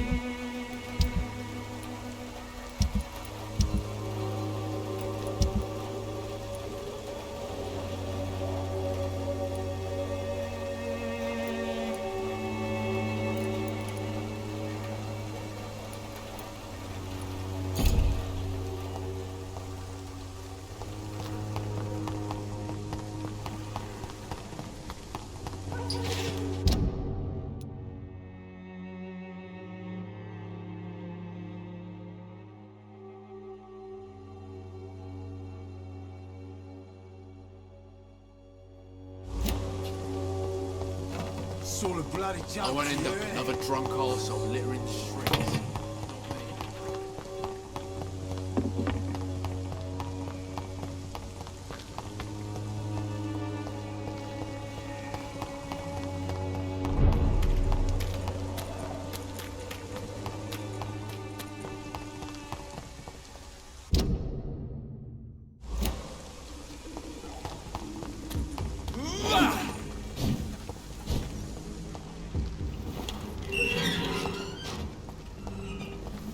Human blood. Whoever left these marks did so deliberately.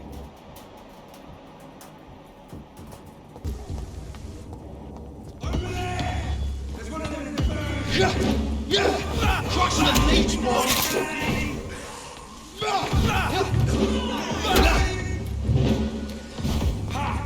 Doesn't like burning, does it?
Doesn't like fire, does it? Oh, my vermin!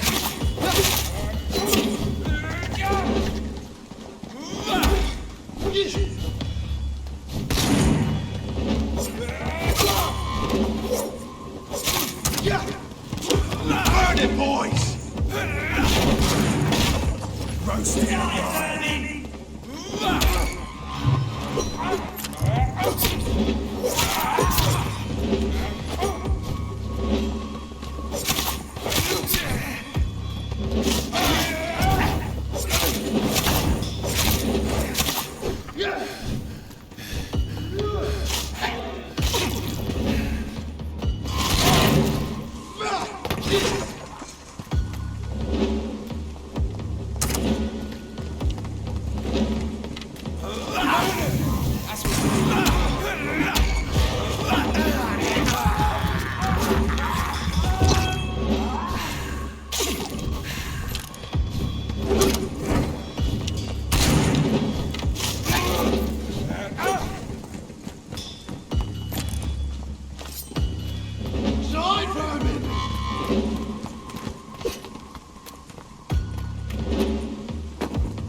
Crush the leech, boys!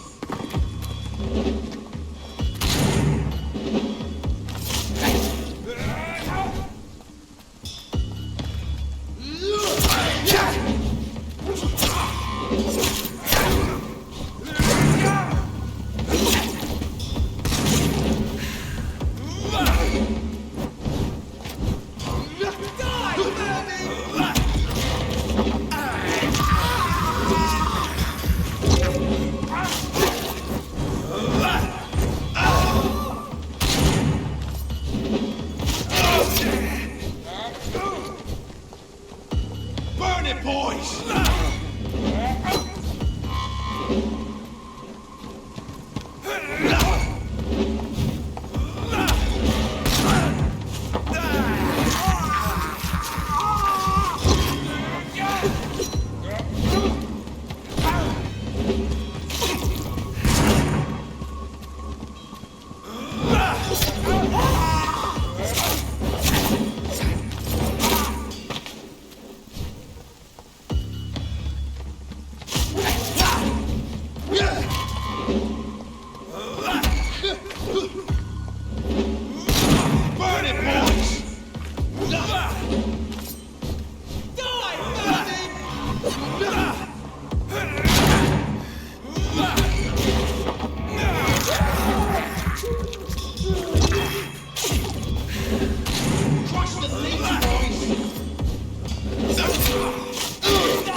You always knew the words to calm the children, Helen.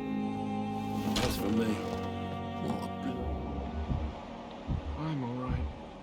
Don't waste your time with me. Will this shift never end?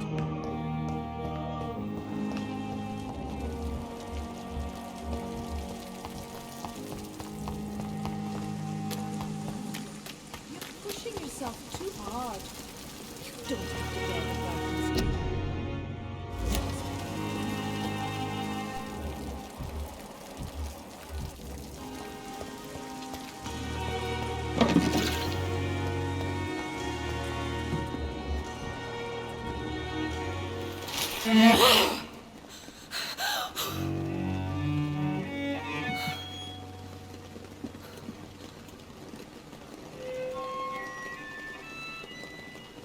I would ask you to avert your eyes, sir. Or did you not know it was rude to stare? I knew it. Speak up, Dr. Reed. I like a man who speaks his mind.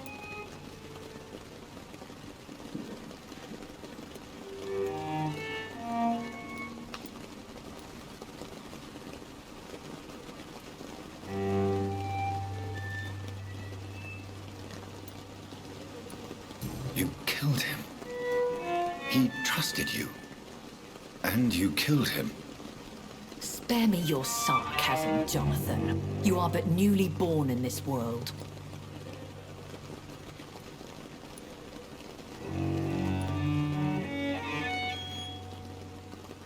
So in the end, the accusation was true, wasn't it?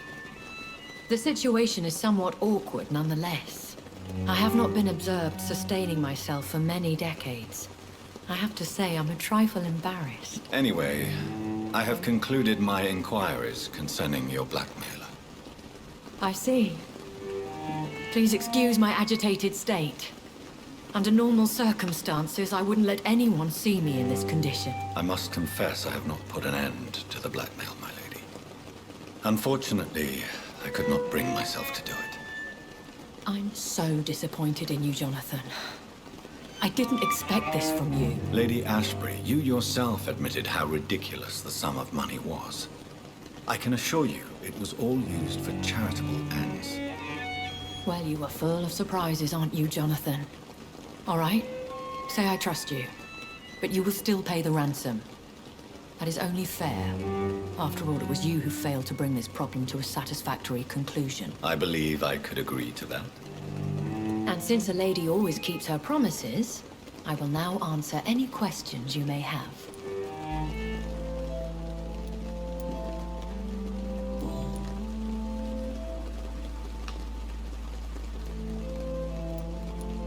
Why does Dr. Swansea allow you to feed on the patients of the hospital? Dr. Swansea is a good and compassionate man. He is trying to find a solution for our hunger. Until that happens, he is clever enough to understand that I only feed upon the dying. And no one suspected you of the murders? As you well know, suspicion has recently fallen on me of killing for pleasure. But you have my word, Jonathan. I take no pleasure in taking a life.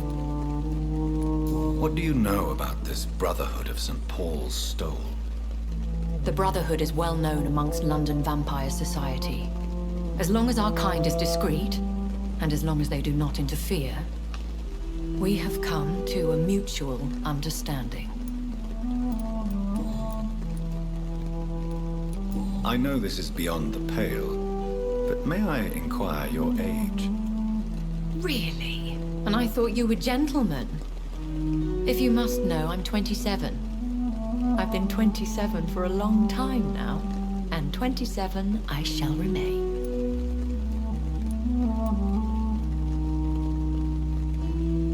Very well, but I believe there is more to this than you are saying. A lady has to have some secrets. And who bestowed upon you this eternal youth? My maker. He left this isle a long time ago.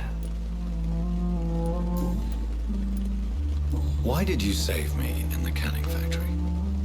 I could hardly stand by and watch such a promising young blood as yourself be torn to shreds by some gutter scowl.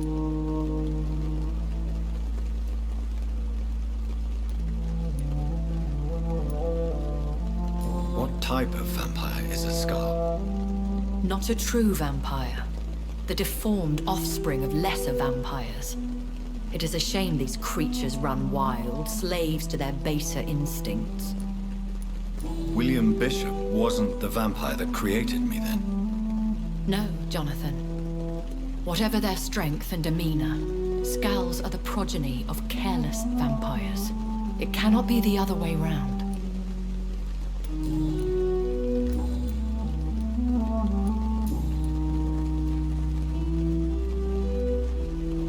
Are there many vampires here in London? Immortals are of a rare breed, and we often tend to hide.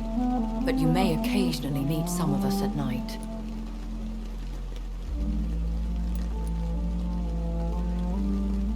Do you know any of them? Have you an idea of the identity of the vampire who attacked me? You mean your maker? No, Jonathan, I have no clue. But I fear he or she is as careless as cruel. To let you discover your new condition by yourself. What do you mean? Every now and then, you may discover an immortal in the deep of the night. But we are a rare and reclusive breed. Our progeny is almost never accidental.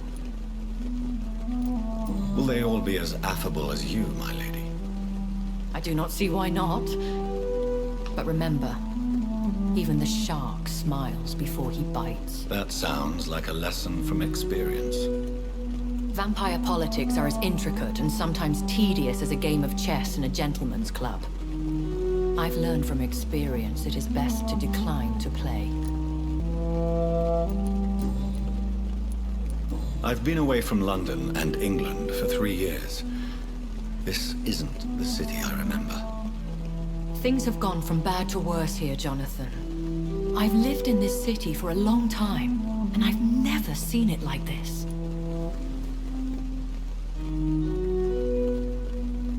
The Spanish flu has hit London that bad. Yes, but it's not just that. I've heard things. Things I've not heard for a very, very long time. There are whispers in the shadows. Something far worse than the Spanish flu is here in the city.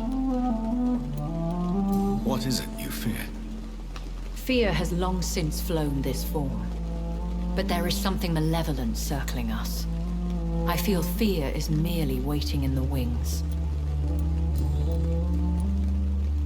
When I awoke, changed, I was chased and attacked by vampire hunters. Prepared and well-trained.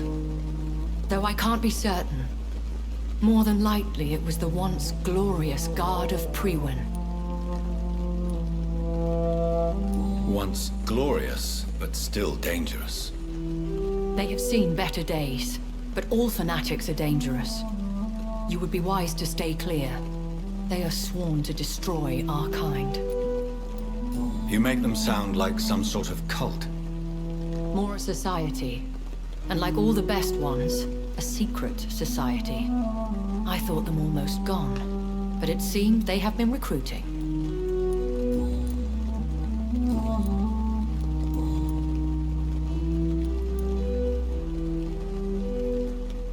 A vampire?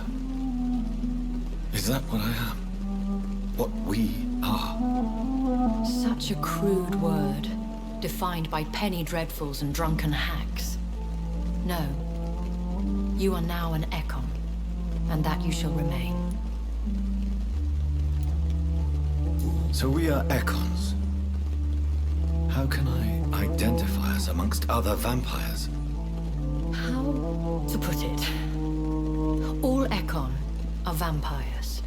But all vampires are not Ekon. We are but a branch of the immortal tree.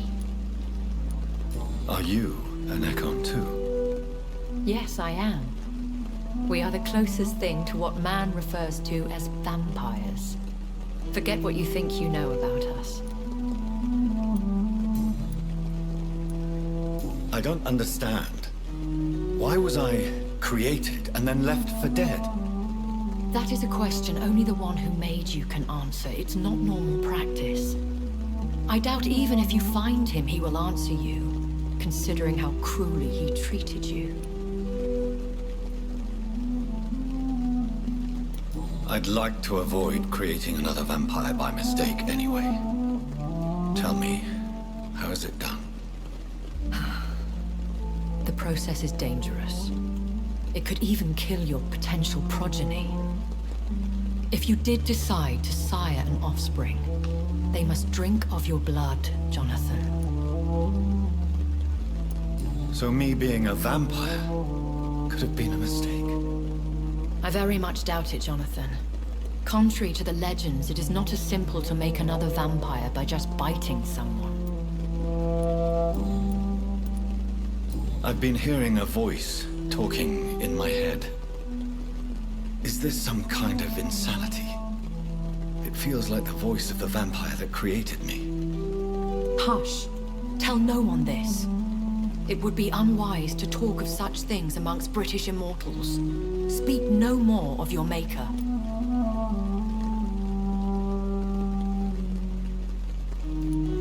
Excuse my forwardness, but are you my maker? Me?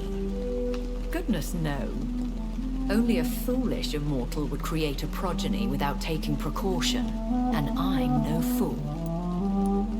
How could this cause offense? Only the powerful immortals can mentally call to their progeny. No vampire or hunter will sleep easy knowing that an unidentified elder is stalking the streets of London.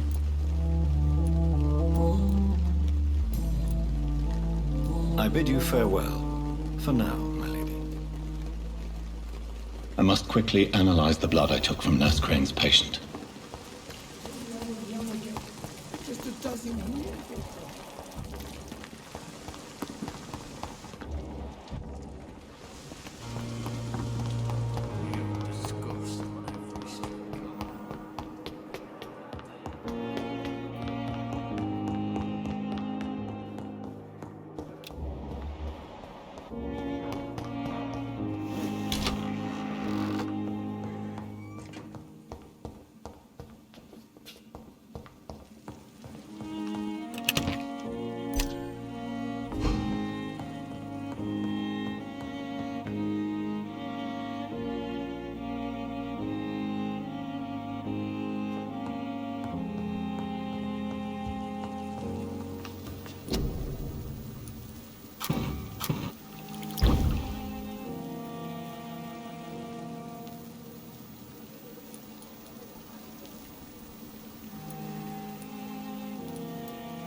Razvan Vasily was infected by Spanish flu, but also has the highly unstable blood of the Scowls.